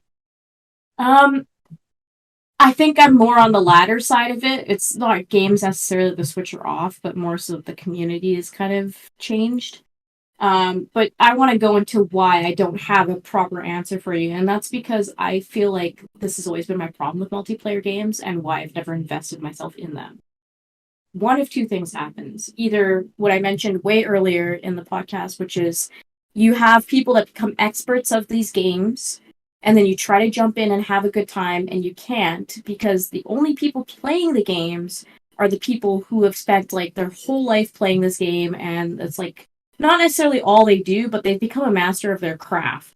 Mm. And so you want to jump in as a casual player and you can't do that. And so for me, that's been like a major kind of gatekeeping thing out of a lot of like multiplayer games. And I don't fault people for that. Of course, there's going to be people that get good at these games. That's why esports exists. So I don't have an issue with that necessarily, but that's why those games aren't for me, is because I'm the type of person that like I like to hop around into different games. So I don't want to become a master at a specific game.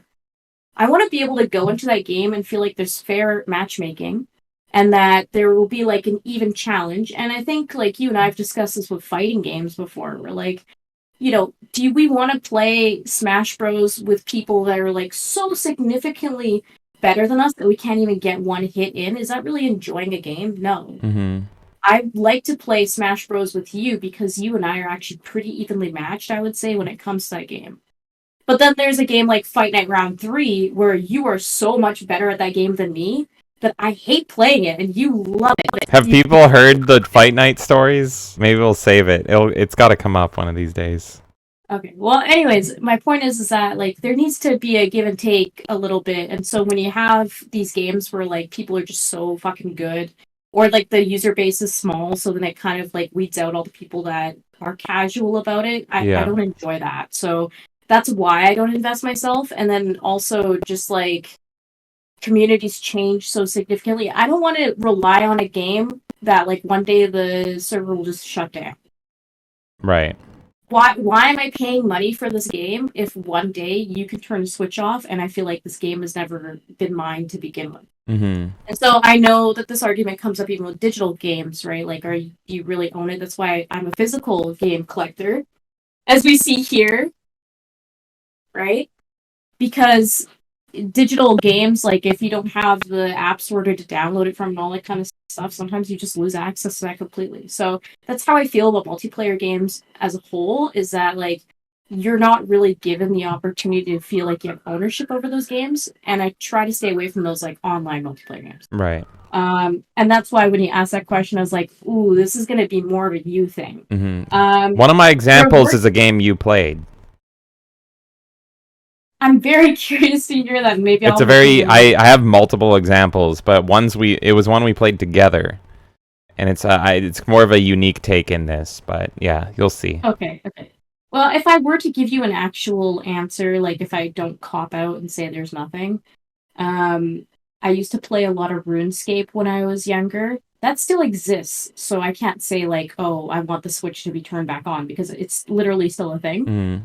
But I really liked it when it was like kind of choppy and ugly looking and super fresh and new. And I haven't looked at what RuneScape looks like now, but because it's been around for such a long time, I can't imagine that it feels the same. Yeah, no, so that counts. So you can't go back and experience the RuneScape from your childhood like you can experience the Ocarina of Time from your childhood. Although I will say I could be wrong on that because a lot of people still love RuneScape. Mm, So it might be that the game still feels really good compared to how it used to feel. I don't know. I just kind of made the assumption and I never jumped back into it because I was like, I'm sure this game is not the same. right. But I might like go into that one day and see. 'Cause I've always been curious. Mhm. Another game I would say is Habbo Hotel. I used to love playing that when I was younger too. But like that's also a different thing because the internet's different. So like you can make friends online and have a hotel before and whatever and have fun, right? It was way less creepy. Now it's just like weird, and I don't think I would do that. It's just not the same as like that kind of fresh internet. Mhm. And the third one is a very interesting one because I found out news about this like a few days ago, and that would be Neopets. So Oh yeah. Neopets, that was like, in my opinion, I thought it was gone. And so I loved playing Neopets when I was younger. I loved collecting all the different dragons and whatever, and playing like there was Right. like card games you could play like cheat and whatever, and it was just so fun. I fucking love Neopets. Right. Yeah. And then they got. I think I explained this to you privately, like recently, because I was reading an article about it. But pretty much like they had their studio or whatever, and then they were like bought out by a company, and that company started like shutting down a bunch of their games. And the CEO of Neopets essentially was like, can we do like a manager buy? Like, I want to buy this company back from you, and I want to make this game still and like recreate it and do what I want with I it. love that. And so I love it. And so the original idea with like modern Neopets is that they were going to turn it into like an NFT type game, like with cryptocurrency essentially. Mhm. And so that's not what it was when I was a child. So I would have not even touched that, right? As an adult, I would have been like, fuck that. That was what this like studio was planning with Neopets. And then they even hired like the people in for all of that. They decided they were shutting down a bunch of their things, and the person like that was in charge of everything with Neopets bought it from that company and was like, no, we want to keep this. And then they decided, fuck the crypto thing, we're not doing that shit, that's fucking dumb. Right. We're bringing back literally original Neopets, but we're going to make a mobile app. And this was like a few days ago that this news released. So for me, that would be the other thing. But like when you say games to me, I also try to think of like, like on my 360, there's this game, and like I don't have those kinds of games. It Yeah. was more like what was on my PC and like that kind of stuff. There was another game I used to play called Silk Roads. I don't even know if that exists anymore. I would love to go back to that one day. Oh well, we gotta look it up. We gotta see. Was it a multiplayer game? Yeah, it was an MMORPG. Oh, It okay. like I don't Never heard of know, it. like yeah, it was a very like underground type game. Not many people You played it to probably never begin with. heard of it.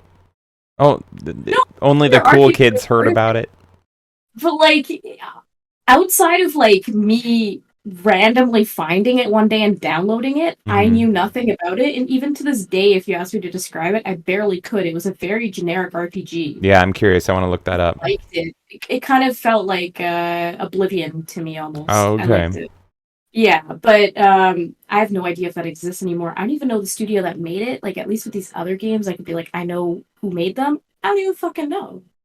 I just remember it being called Silk Road, so maybe I'll visit that one day too to see what that's like now. Hmm. Um, but yeah, I tend to like not favor the online multiplayer games. So for me, I don't have a strong desire for any of that. But Neopets brought that out of me recently, where I was like, you know what? That's fucking awesome. Whenever they keep building stuff, I love that they're like, screw this crypto shit, the vision that we had. We're gonna go back to the roots. We're gonna make a mobile app though, so it's a little more modernized and like we can still get it to people and like it's us. It's not like another company running us. We're buying it back. Yeah. I'm definitely following them. But that's interesting because that means that because I've always been very much a variety gamer. I'll play fucking anything, and I have things I favor and all that stuff. But that's interesting that I can kind of take care of the multiplayer stuff. So I've got a few that I'm gonna go through, and they're all very different in how they are dead. Now, Shadowrun was probably the most dead that I could think of, which is what spurred this idea, and it's crazy that Okay, it's that's what sparked this for you. Because yeah. I think it's still insane that I you were never thought I'd speaking play that about this again. game.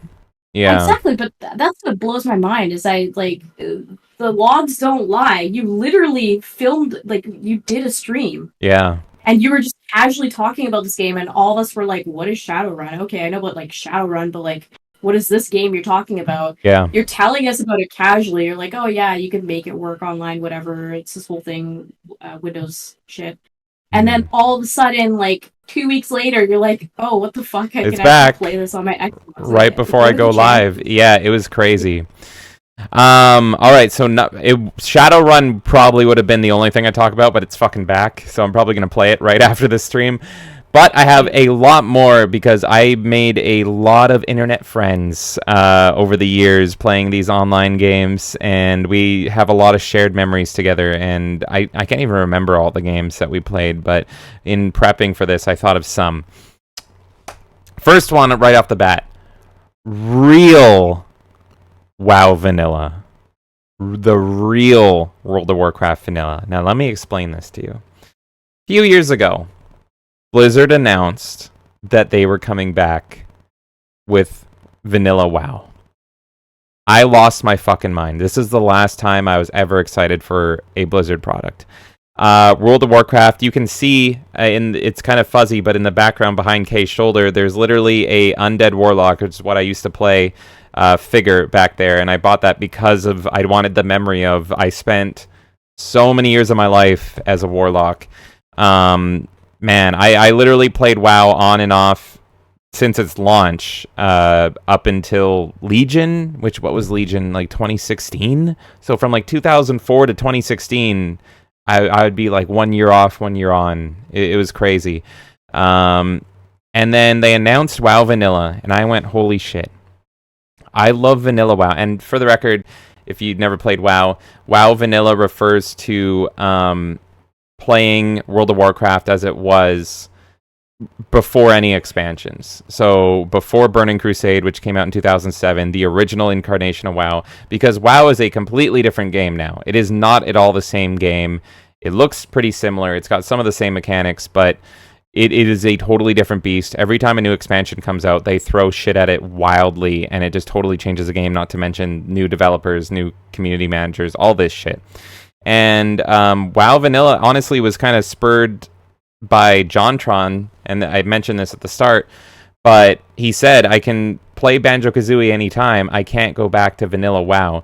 And the heat for this that Blizzard got was because people were making their own custom servers to play Vanilla WoW, and they were shutting them down. And it was like, you're shutting this down, but you don't offer this to us. What the fuck?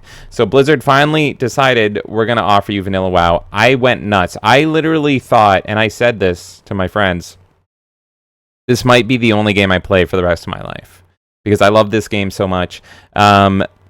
If anytime someone says, like, what's your game you take on the fucking island to play forever, I always joke and I say World of Warcraft, because I'm just going to type in trade chat and be like, hey, I'm stuck at an island, come save me. But it's also my answer if it works. Like, if I can take vanilla WoW somehow and just play that, because it's just like, WoW doesn't end. You can play it for fucking ever. It's crazy, and it's so good. It was so good. So I was so freaking excited for vanilla WoW coming back. But you can never go back. And Total Biscuit talked about this. You can't actually go back. It came out at the perfect time and everything. But here's the thing. I wanted to go back. I wanted to fucking go back. And I was so into it for a few months. Vanilla WoW, everything felt great. But there was some warning signs. They were changing little things here and there. Little ticks. And you can look up what those little things are. There's a lot of things. And they were just slowly chipping away at the experience. And it's like, okay, how many of these little ticks in the armor do you add before it's not actually vanilla WoW? Oh, we're going to change this art on the wall. Oh, we're going to make it so skeletons don't spawn how they do. And it's like 1 or 2 or 3 of these are fine, but then it kept adding up, and it kept adding up, and it kept adding up, to the point where it's like, you're changing things with a modern mindset, but I wanted the 2004. So even though they can try to achieve what 2004 was, these are new people recreating this experience with their own ideas and their own mindset and their own sensibilities. This isn't the 2004 team making it 2004. So even literally just how customer support and how the community managers and all this stuff and how the game runs, because it's an always online multiplayer game. It's a whole community. It's the World of Warcraft.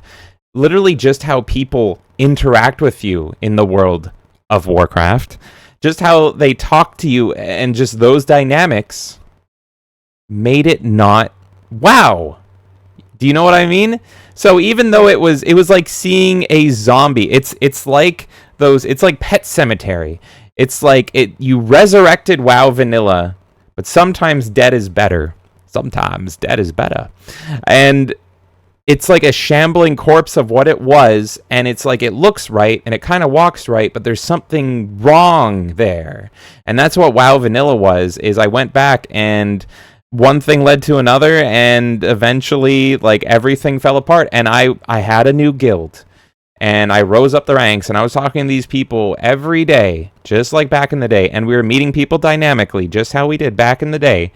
And then one thing led to another, everything fell apart, and it was because I was playing vanilla WoW in the current year instead of the 2004 year, and it all fell apart. So that's what I want. I want real vanilla WoW. If I ever play WoW again, it is going to be on a custom server, not owned by Blizzard. That is the only way. And every now and then I do get that itch. WoW is like crack, folks. Every now and then I can't watch that South Park episode anymore. The South Park episode of WoW, because every time I watch that episode, it's my favorite episode of South Park ever, but every time they capture the feeling of what it was like to play WoW back in the day so perfectly that every time I see that, I'm like, I need to go back every time. So I can't watch that. There's a few other things I can't watch because I will get these strong desires to go back to that time and play that again. If I ever get that itch again, as God is my witness, I am not installing anything under the name Blizzard. Even if they add it to Steam, I am fucking installing a custom server. So that's what I want back, and that's something in my opinion, you can't get back, even though you technically can, is real WoW vanilla. You can't, because technology itself has advanced to a point where you can't regress it to replicate the experience. Yeah. Right? And I'm not sure if you saw the news about like Microsoft also adding these features where like you can record like 60 seconds of a lobby essentially and report people and all this kind of stuff now too. So it's like, so if you put that in vanilla WoW, it's not the same. You couldn't do that. Because I get that, like, whatever, maybe you want it for some reason. I think it's dumb. I mean, you should just let lobbies be what they are. Mm-hmm. But, like, how many people are also going to abuse that just as, like, oh, you beat me in a game and I'm pissed off at you, so now I'm going to just, like, use this to get you banned. Old WoW, there was a lot of griefing and trolling, and that's what made it hard. Like, it was pretty much take the ruthlessness of the internet in 2004, but add a real persona tied to that. So not only were you talking shit to someone, but you were like, fuck you, motherfucker. I am now going to camp your ass all night for 8 hours. You're not going to be able to do shit. You might as well log off because I'm here and you're not going anywhere. And then you know what they could do? They could be like, fuck. And if they have friends, they can type them and they can be like, get this motherfucker. And then I can go, oh, fuck. Hey, fight going down. And that was the beauty of WoW, is that like literally these dynamic wars, these natural wars could just like happen. And like there's so many stories that happen in old WoW of just shit happening because if you listen to Mark Kern talk about the design, it's amazing because it was literally designed to feel like that. Like there was no fast travel or anything back then because they wanted to make it feel like you were really traveling to a new city, or it was really hard to get your mount. And there was intentional quests to be like, you need to go make friends. You need to go talk to people and communicate with people, or else you're not going to progress. So it was like a huge, amazing social experiment on top of it. And there was so many times, like so many friendships formed, and I have so many stories that just are not replicated. And WoW was like purely PvP. Like, was there PvE servers as well? Yeah, there was PvE or PvP servers, but fuck that shit. I was always PvP. That was half of the fun. Was the fact that like the way it would work, like the make or break for people was Hillsbrad usually, because like between levels like 1 through 20 or 1 through 30, 1 through 20, I think, you would be in like your own designated area only with Alliance or Horde, and you were pretty safe unless like the Horde on that server or the Alliance on that server were really good at fucking you up and invading or something. So you're pretty safe, but Hillsbrad was the make or breaker for people, because that was the first questing area that you hit where it's like, we're questing here, the enemy's base is right there, they're questing here. And it was a nightmare. It was like a true test of like strength and honor to if you could get through Hillsbrad, because it's the first time where it's like the Horde and the Alliance are like right here next to each other, and there was fights constantly. One guy's camping one guy, and then they fucking call in the cavalry, and all their friends just rush in. And so there was some times where you would just log on, and you're in Hillsbrad, and you're like, I can't play right now. Why? Because there's a massive fight breaking out, and you can't do shit. So I just got to come back later and hope it died down. And that was amazing. That was just amazing that it was like real time, real people interacting, and it just doesn't exist anymore. Like, you had to do it there. Just incredible. But my next game is similar to that, but it's also a little unique because there's multiple ways to play it, and I've talked about it before. But it is Jedi Knight Jedi Academy, the multiplayer of it. And I've talked before about how I made a lot of friends in that, and I have a lot of memories. That was almost like my second WoW, even though it was more of a standard FPS lobby and everything, but you can make the lobbies limited. So we would just kind of hang out there all day. And as I've said before with Jedi Academy, the lightsaber combat is still unmatched. It's never been replicated, never been topped. So, like, you would literally sit there with your buddies and, like, practice and, like, get really good at, like, all the lightsaber techniques. Or you would have, like, Sith versus Jedi lobbies and all this stuff. And just, yeah, so many memories of, like, forming, like, clans. There wasn't even a clan system. It was just, like, we had our own clan. Other people had their own clans, and they would kind of just form Jedi-Sith gangs and fuck each other up. And this primarily existed, it was on PC as well, it still is, but it was also on the original Xbox, because Xbox Live was the king of multiplayer games in that era. So we all played on the original Xbox, there was no crossplay or anything. And then 360, with 360, they shut down the servers for original Xbox games, and Jedi Academy died. Now here's the thing. You can play Jedi Academy on PC, but to get the multiplayer to like work, everyone that plays still, and it's a very niche community similar to Shadowrun is now, there's a popular mod, I can't remember what the fucking name of the mod is, but it's like movie effects or something, and it completely changes the game. It uses Jedi Academy, but it changes it into like a class-based game, and it's cool, and it evolves the game and changes stuff up, and it's cool, but it's a mod, and it's not the same game. That's one issue. And then two, Jedi Academy on PC was made for mouse and keyboard. On Xbox, it was made for a controller. I always played on Xbox. That's where I feel things feel right, is on the controller for that game. And I have tried getting it to feel exactly the same. And I want it exactly the same on PC. You cannot. It was like two separate products. You cannot get it to feel perfect. Here's the next thing they did. They, Asper Media ported the game to modern systems, primarily PlayStation and Switch. Xbox as well. So Asper Media ported Jedi Academy to the Switch. I bought it on the Switch day one. I told my friend that I still have, that I met during Jedi Academy, about it, and he was like, oh shit, I gotta get it. But here's the thing, they ported it. The control feels right, so I've got my control back. With the Pro Controller, it's like, this is exactly muscle memory. It all came back to me. And it's got servers. You can play the multiplayer. But here's the thing. Here's what we would do. On the original Xbox version, there was lobby options for setting rules. And so you could set lightsaber only, no force powers, dark side, light side teams. And that's what we all did. So because the game's lightsaber combat was the king, and so we would force it so that everyone could only have lightsabers, and then you couldn't do force powers because, as you know, lightning murders everybody. So Yeah. you just turn off force power. Sometimes we turn force powers on because they're fun. Sometimes we turn it off. But like for the stiff competition of this game, which is so crazy that there was like this little underground community that built up. It was not intended, but for the stiff competition of this game, it was purely lightsaber fights. The Switch for the Asper version of this game took out the modifiers. So the only way you could, Why?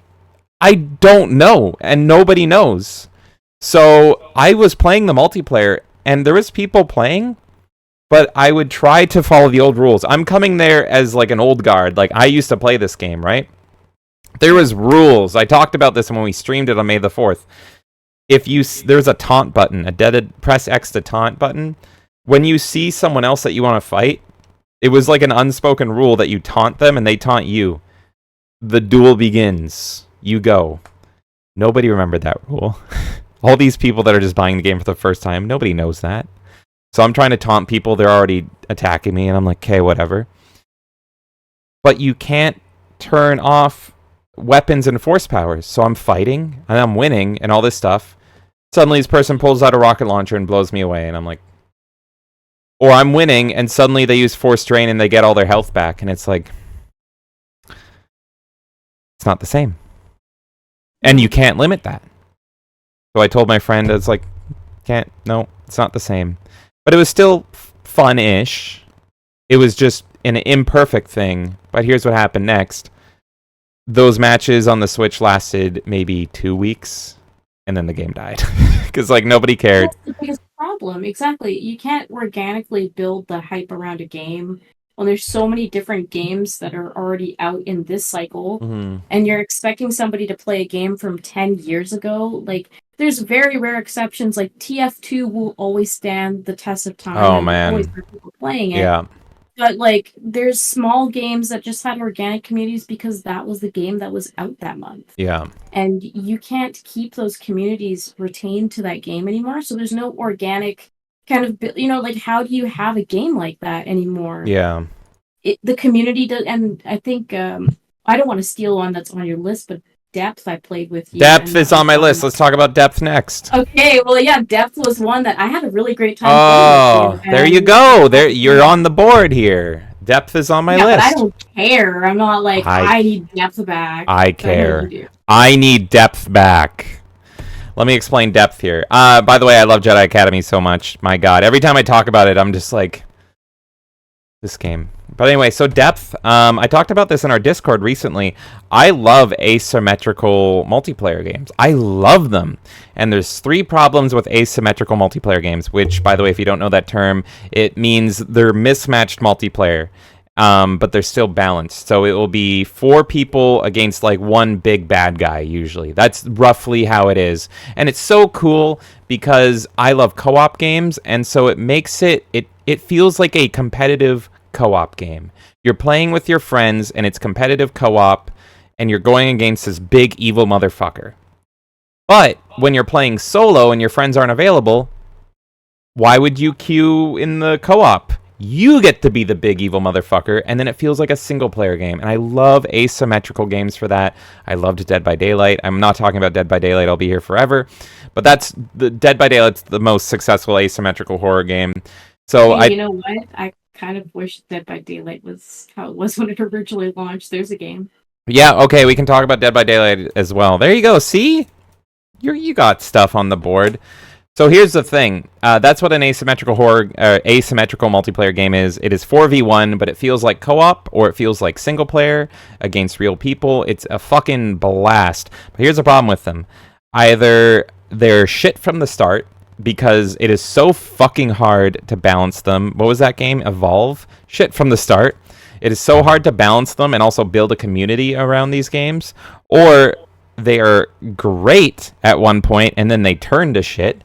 Dead by Daylight, or they die, and they were always great and they die, and that's what Depth is. Depth is my favorite asymmetrical game ever. This game, and I love a lot of them, this game was for divers, that go deep diving into the water to collect treasure against 2 sharks. It's so fucking fun. I love deep sea diving games. and it is so fun to play the divers and to play the sharks, and it was really well balanced. And it's so fun. You pretty much have a payload that you follow around that's cracking safes underwater. I'm gonna fucking reinstall depth after this. And play with no one. And play with no one. That's fine. I can cry. And you follow around this little payload as it cracks safes, but while it's cracking safes, there's 2 players that are sharks. And the sharks have like skill trees and stuff, and they can smell you in the water, and they have like shark senses and all this stuff. And they can go and they fucking grab you and they bite you and they thrash you around violently. And if you're the shark, you literally have like, I think it's mouse 2 to like lunge at them, mouse 1 to grab them in your teeth, and then you take your mouse and you go and you kill them literally by thrashing around your fucking mouse. If you're a diver, you can buy spears and harpoons and sonars and turrets and stuff to try to deter them. It's the ultimate fucking Jaws experience, and it's so atmospheric and wonderful because you hear like the little sonars going off, and it's deep diving underwater, but you know these sharks are around. I honestly had more fun being the divers than being the sharks, and you think you'd like the sharks, but the sharks were great. Like, I loved being a hammerhead shark because his ability was he could literally just smash through walls, so he'd be like, "Surprise, motherfucker!" and he'd be like, "Ah, it's me!" So fun. Here's what happened to the game. The game is not dead. You can still buy it on Steam. You can still play it. But it is on life support to the point where I cannot recommend anyone play it. Because similar to Shadowrun, the community is so small now that you will get fucking destroyed by the like 20 people that still play this game. Back when I loved this game, there was 200 to 300 people playing at any given time. Now it ranges from like 6 to, I think, peaks at 50, but on average you're seeing about 20 people. You can literally measure this on Steam charts. Every now and then when the game's on sale, I jump back in because that's when the player base goes up. But I have literally played games of depth when I called it, and I'm like, it's dead, Jim. I played like 5 games in a row against the exact same sharks that knew perfectly how to play, and they were killing us in like seconds. And it was like, all right, that's the game. That's the game. And it's like, that's not how the game's supposed to be. These people knew perfectly how to be sharks and everything, that they just knew exactly where you would be, exactly where to go, and there was nothing you could fucking do. And to me, that's when a game is dead as well. So this game's totally fine. I just want it to be alive again. I want it to get back up to that player base. And it is kind of the developer's fault. They could have made a sequel or something. The game is so good. Instead, they tried to latch on to the... what's that fucking genre game that I hate? Battle Royale. They tried to latch onto the Battle Royale genre by making their sequel a 100 survivors fighting each other while there's AI sharks, and it bombed. Nobody cared. And I don't even know what they're doing anymore. But when they announced that, everyone was like, can you just make Depth 2? Or can you make Depth free to play and try to revive it? Like, just do something? Do anything? No, we're gonna fucking latch onto a Battle Royale game. So that's what killed Depth. I fucking love that game. I literally can I can play it tonight, but I will probably get fucking destroyed. Because similar to Shadowrun, it's like you have to be beyond good. And I was good at the game, but I'm not over exaggerating that the people that play now, they just can go boom, boom, boom, dead. Whereas before it was kind of like a, what the fuck's going on? This is like a horror game. And like the sharks wouldn't know where you are right away. It would take the sharks some time to find you. And you knew where the sharks were in relation to you because your heartbeat would go up. But now they just go zoop, and they go exactly where you are. It could even be a hack. So... Yeah, I agree with you on... That game was a lot better at launch as well. I don't know how to solve the problem, though, because, you know, like with Shadowrun, you were saying...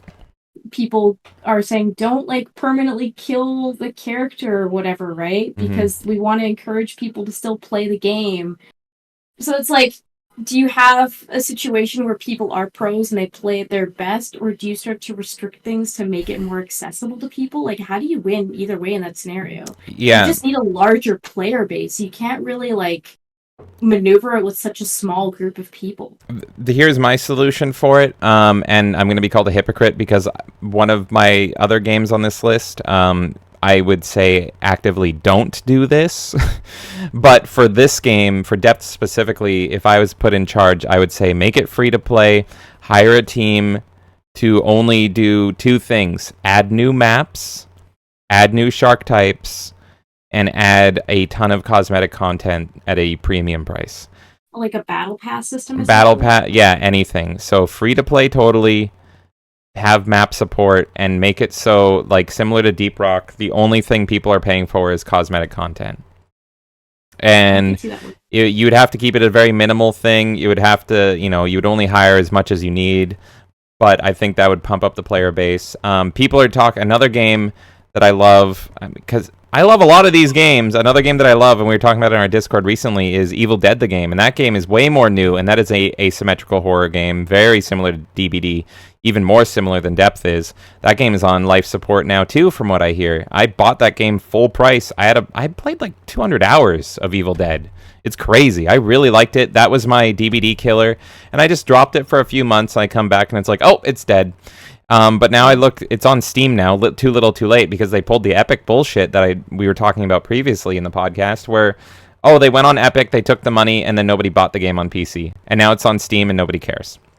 But the few people that bought it on Steam are begging in the Steam reviews. They're like, just please make this free to play so it doesn't die. That, like, all the reviews are like, make it free to play, pump it full of cosmetic content. I love this game, don't let it die. And that's what I think Depth is solution as well. Well, and Friday is about to go through that as well. Friday the 13th. That's another, again, see, you know your stuff with this. Come on now, don't sell yourself short.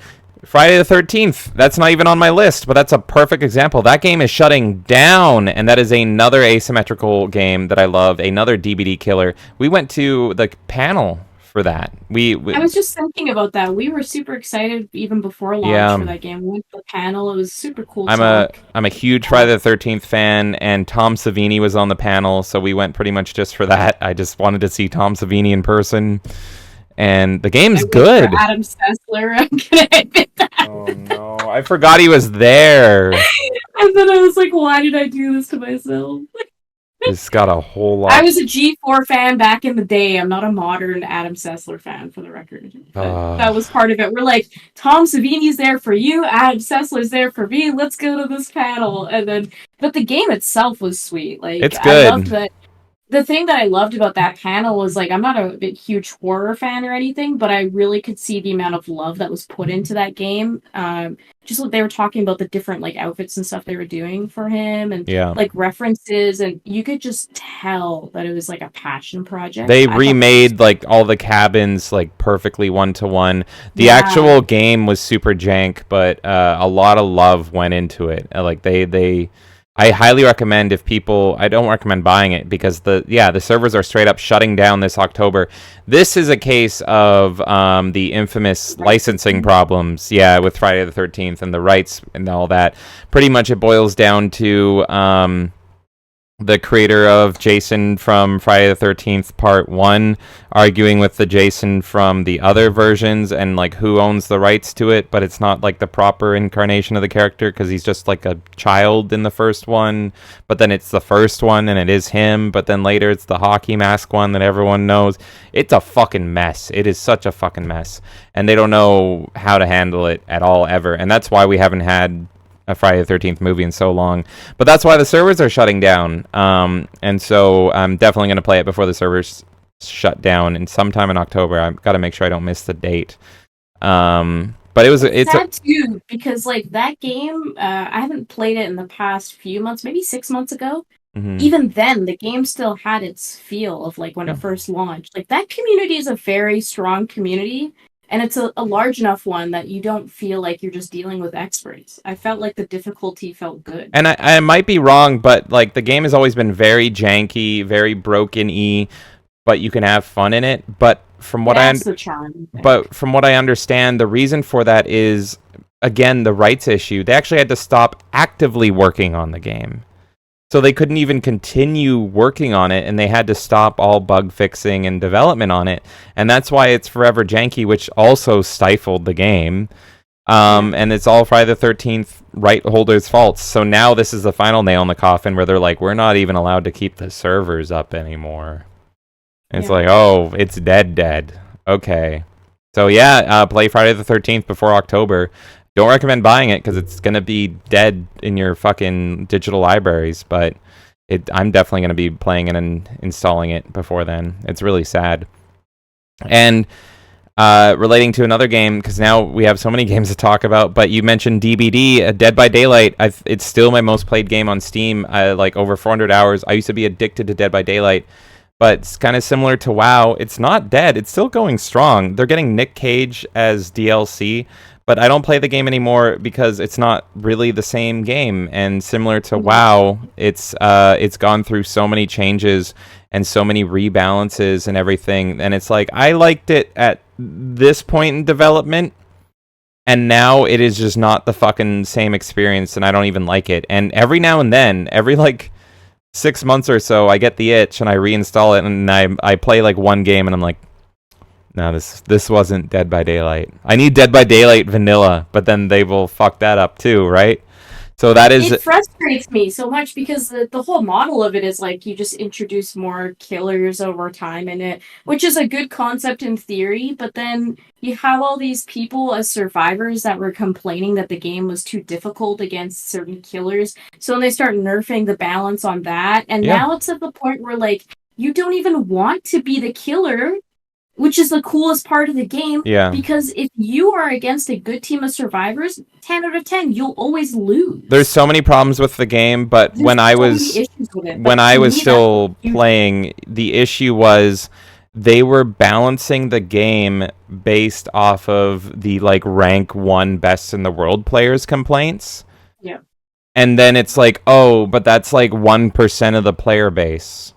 So then you just fucked the game for the other 99% of people. You're balancing the game for like 10 people. I also feel like the bias was heavy on survivors. Yeah. I feel like they took the input from survivors more. Which it's like, oh, killers are winning more? That's the point. It's supposed to be hard to kill the killer. Like, in Friday the 13th, it's Jason... asymmetrical. Yeah. Like you said, with the other game, it's asymmetrical. So it's like 1 killer versus 4 survivors. Don't you think that the killer should have some advantages? You have 4 people. And that's not even all the issues with the game. Like, I love the game as a horror fan, but they started adding in, like, characters and content that is not at all horror-esque, and it's just completely taken away from the theming and aesthetic of the game. Like, there's, like, anime-style characters in there now, and, like a lot of, like, weeb stuff, and it's like, I don't even have a problem with that. But this is supposed to be an homage game to 80s slashers, right? Yeah. And it's like... What the fuck is all this? Like, why is Nicolas Cage a character in this? What? That's not even the worst offender in my opinion. No. God, I couldn't even tell you. And so it's just the game is a fucking mess and a shell of its former self. And that's the opposite problem. This is an issue of a game getting too popular. Yeah. Most of the other games we're talking about, it's more like they passed their time, and so like, you know, the audience died out, and therefore, you know, the game didn't have the same kind of feel to it. This game is too popular, and they want to keep milking it for everything it is. Yeah. So they just constantly change it instead of saying, look, we had a good game. Let's accept the amount of money we're making, and that's it. They're looking at it as like purely a business and not as like a passion project at all. And this is the problem with so many multiplayer games is that, yeah, even if they don't die, so it's the old, you die a hero, you live long enough to see yourself become a villain, right? Yeah. So you died a hero, Jedi Academy, or you live long enough to become a villain, Dead by Daylight. Maybe if Jedi Academy still carried on, I would have hated it eventually. And that brings me to another game that a lot of people get confused at me for, but I am such a lunatic when it comes to this game.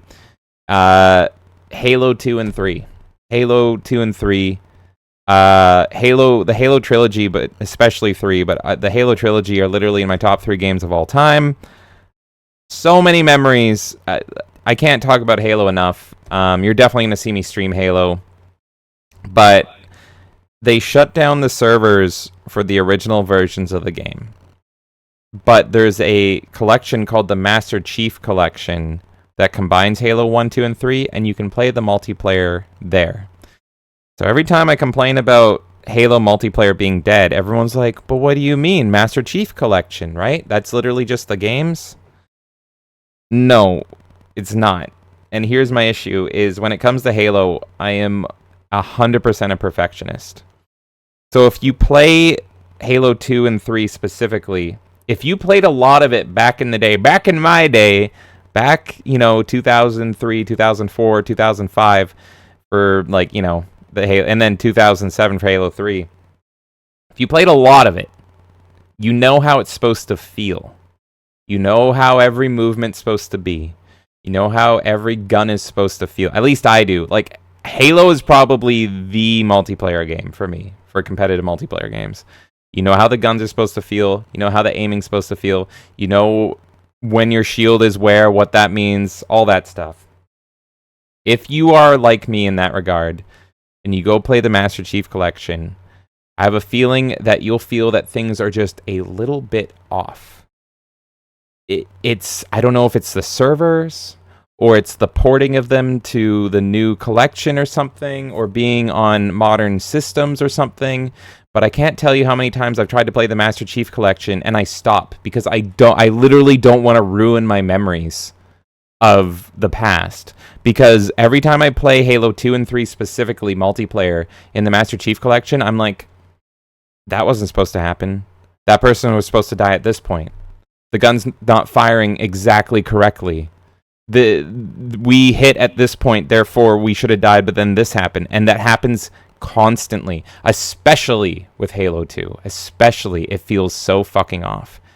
And the thing is, another issue I have, just in case anyone's calling me nitpicky, is that they do make changes. Similar to what my recommendation was for depth, but not for this game, because Halo doesn't need the cosmetic content. They have pumped it now full of battle pass, new content, and all this stuff. So I'm not even getting a visual of what Halo 2 and 3 used to look like, because they have added new cosmetics and like pretty much decals and like things that you can put on the backs of the Spartans that were not in the original game. Like Call of Duty by the sound. Yeah, like they've added a bunch of cosmetic content when these games existed before cosmetic content was a thing. So visually speaking, I am not even getting... I literally just want Halo 2 and 3, and that's it. But even if I go into a game and I ignore the nitpicking I have of, like, server problems or porting up, you talk about, like, Melee, Smash, and how, like, goes from one game to the next and everything feels slightly off. This is even more nitpicky, but it's similar, where it's just, like, the jumping isn't correct. This isn't correct. The movement isn't correct. But it's supposed to be the same game. It's just in a new collection on a new platform. But then on top of that, if that's too nitpicky for everybody, they also pump it full of a bunch of cosmetic garbage, when as a Halo purist, I just want fucking Halo 2 to be Halo 2. Just give me a fucking port and open up the fucking servers, like Shadowrun did. Sure, the community's way fucking smaller, but at least it's still Shadowrun. It's not, I'm not seeing Shadowrun and they all have like big bobbleheads or anything. But and that's the thing, is like Halo doesn't need that. It's Halo, for fuck's sake. It can stand on its own 2 feet. It's funny you brought this up though, because you mentioned Melee as well, and I get on your ass all the time about all your like, oh, Ultimate is better, blah blah blah, all this shit, because I think you're. But even that is, at least that's supposed to be a new game in the series. This is supposed to be the same fucking game. Yeah, and I'll agree with you on that.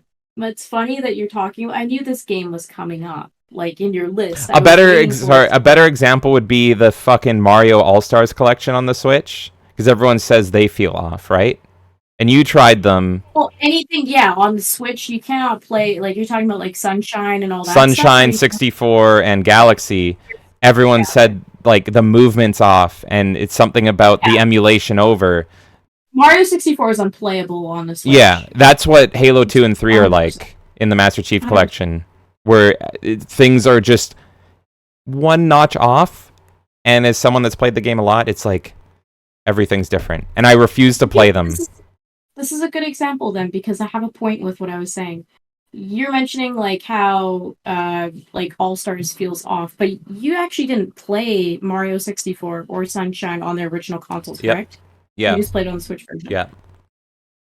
I don't really have problems with the Halo Online experience. You and I played it together, and I actually enjoyed it quite a bit. But we played co-op, right? No, we played online as well. Okay. I don't know which one. I don't know if we played Master Chief or we played a Reacher, but I don't know what online we played because it was a while ago. But there was a time where we had two PCs set up in one room, and we were like ordering Chipotle and shit, and we would be playing Halo online together What year? in like full on like lobbies. What year was this? This is like a few years ago at least. I'm trying to remember because you're not a Halo fan. I'm trying to remember if this was maybe. Yeah, it might have been Infinite. It might have been Infinite. Maybe, I don't know, but we played an online Halo together. Okay. Right? And we played it with like actual like matchmaking, like not, but they were updated models, so it must have been a newer Halo. Yeah, and the thing is, Halo Infinite's the latest one, and people give Infinite a lot of shit. I give Halo Infinite a lot of shit, but at least it's a new game, and so I will prefer to play Infinite over Master Chief Collection, which is mimicking what I want, whereas at least Infinite is something different.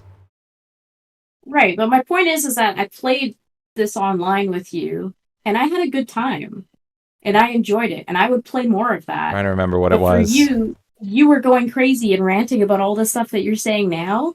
You were saying that when we were playing, and you're like, "This is awful. I hate this," and I was just like having the time of my life.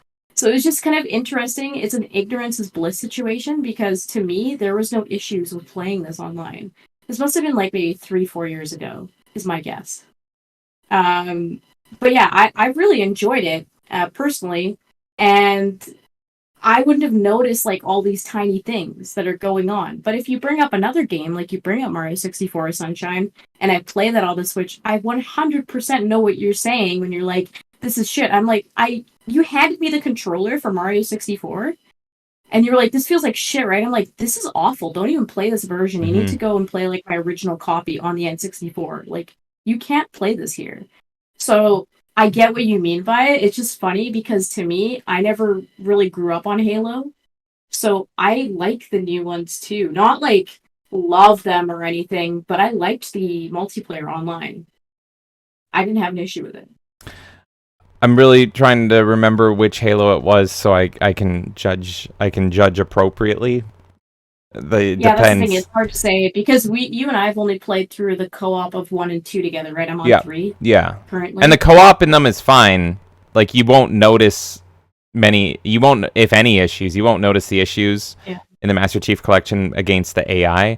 But when you're getting down to like the fucking competitive PvP matches in that's when you start noticing, and that's when servers come into play hardcore instead of like peer-to-peer with co-op. That's when you really start to like feel the difference and things feel off. I can't narrow it down for you because it was on Game Pass and all of it's on Game Pass. All of it's on Game Pass. No, I'm gonna show you side by sides of what they look like later, and then you can tell me which one it is. I feel like it was Infinite, which is fine. I hope it's Infinite, which is fine. It might have been Infinite. I know it was definitely newer models, so I imagine it wasn't like the original games. But I'm saying it in the sense of like for you going back to like any kind of Halo game, you have a certain expectation because you played at a certain time of your life. Yeah. It was run a certain way. Me, I'm playing it in modern instances and I'm playing the multiplayer and I am having a great time with it. Like I have good memories with it. And I'm not like feeling like, oh, I wish this was like this time. I'm like, oh, this is good how it is now. And I actually preferred it over Call of Duty. Well, good. That's good. At least that's good. It's so bothered. I am very elitist when it comes to my Halo. I have not been happy since Halo Reach ended in 2010 and Bungie left. Go make Destiny. I have not been a happy person since 2010, and it's pretty much ever since I saw those credits where Bungie said goodbye. So yeah, fuck you, Bungie. Stop making shitty games like Destiny and fucking come back home and take the fucking reins of Halo before they bury it forever.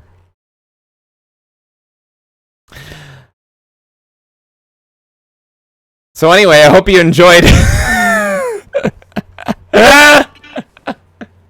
I had more, but I just think that's a funny note to end on. Quick mention, just super quick. Let's super quick this. Sea of Thieves. It was fun before patch one, they fucked it into the dirt. Just to quickly explain what they did, they literally balanced it based on users whining and complaining. You don't ever fucking do that. They took the most fun elements of Sea of Thieves, like the trolling elements, and they nerfed it in the ground because people were crying. So the Sea of Thieves was a really fun game for about 2 weeks, and then they fucking took out all the fun of it, and I stopped playing it. Because people are crying, oh, I'm getting camped and I'm getting killed. So then they made it even worse, and they made it so instead of spawning at the nearest island, you spawn all the way at the fucking end of the map. So that made the trolling actually worse, because then people could kill you and you had no retaliation. So fuck that. And then last but not least, I'm going to quickly mention another multiplayer game I fucking love. You may even see me play bots against this. Duke Nukem Forever. I fucking love the multiplayer in this game. You know how most multiplayer games of this era, they make you level up your character and you get like perks or something and you get martyrdom and all that stuff? No, fuck that. You know what Duke Nukem does? He starts with a mansion. He has a mansion, and every time you rank up in multiplayer, your mansion gets more cool shit. It gets pinball machines you can actually play. It's got a gym you can work out in. It's got a mini fridge where you can get drunk. But every 10 levels, you get a new babe. You get a new babe in the mansion, and you can, like, flirt with them and, you know, spank their ass, and it's fucking great. And because the game fucking died, obviously, because Duke Nukem Forever, I never got to fully level up my mansion. Will someone play Duke Nukem Forever with me, the multiplayer, just so I can level up my mansion and get all the babes? And the game modes are so good. Instead of capture the flag, they had capture the babe. And you just swing this girl over your shoulder, and she's flailing around, and her arm is going in front of your face. And you press E to smack, and she settles down. Best game. Best game. Best game. Everyone, add me on Steam. Play Duke Nukem Forever multiplayer with me. I really want to get my mansion fully pimped out. So, okay, you want to send us out of here? You wanna do a little sign off? Follow up from that. That was fucking like. Was that something? All right. Well, that was the episode. That was that was the Melee Madness episode 3. Finish us off here. This is not. Who's finishing us off? This is terrible. This is terrible. Finish us off. Extra work to edit now. No, leave it all in. Thanks for hanging out with us today on the Melee Madness podcast. You are waving way too early, sir. We're not done talking to them. I like to get in early.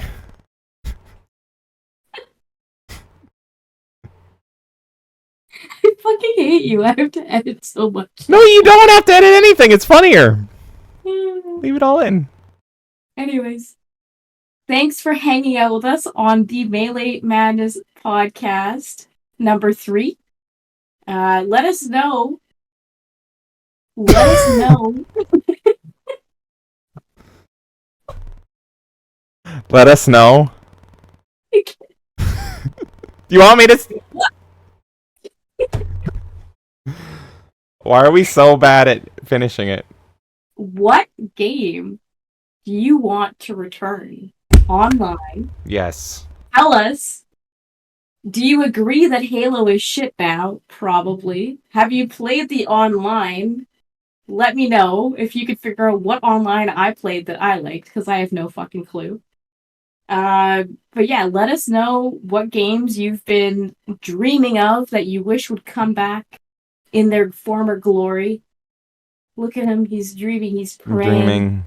Bring me back games. Hey, the Shadowrun thing worked. Yeah. Whether or not it's the same game anymore is a different story, but it worked. It worked. If you pray hard enough, maybe it'll get there. If you yell at people loud enough on the internet, it'll happen. We will see you on the next one.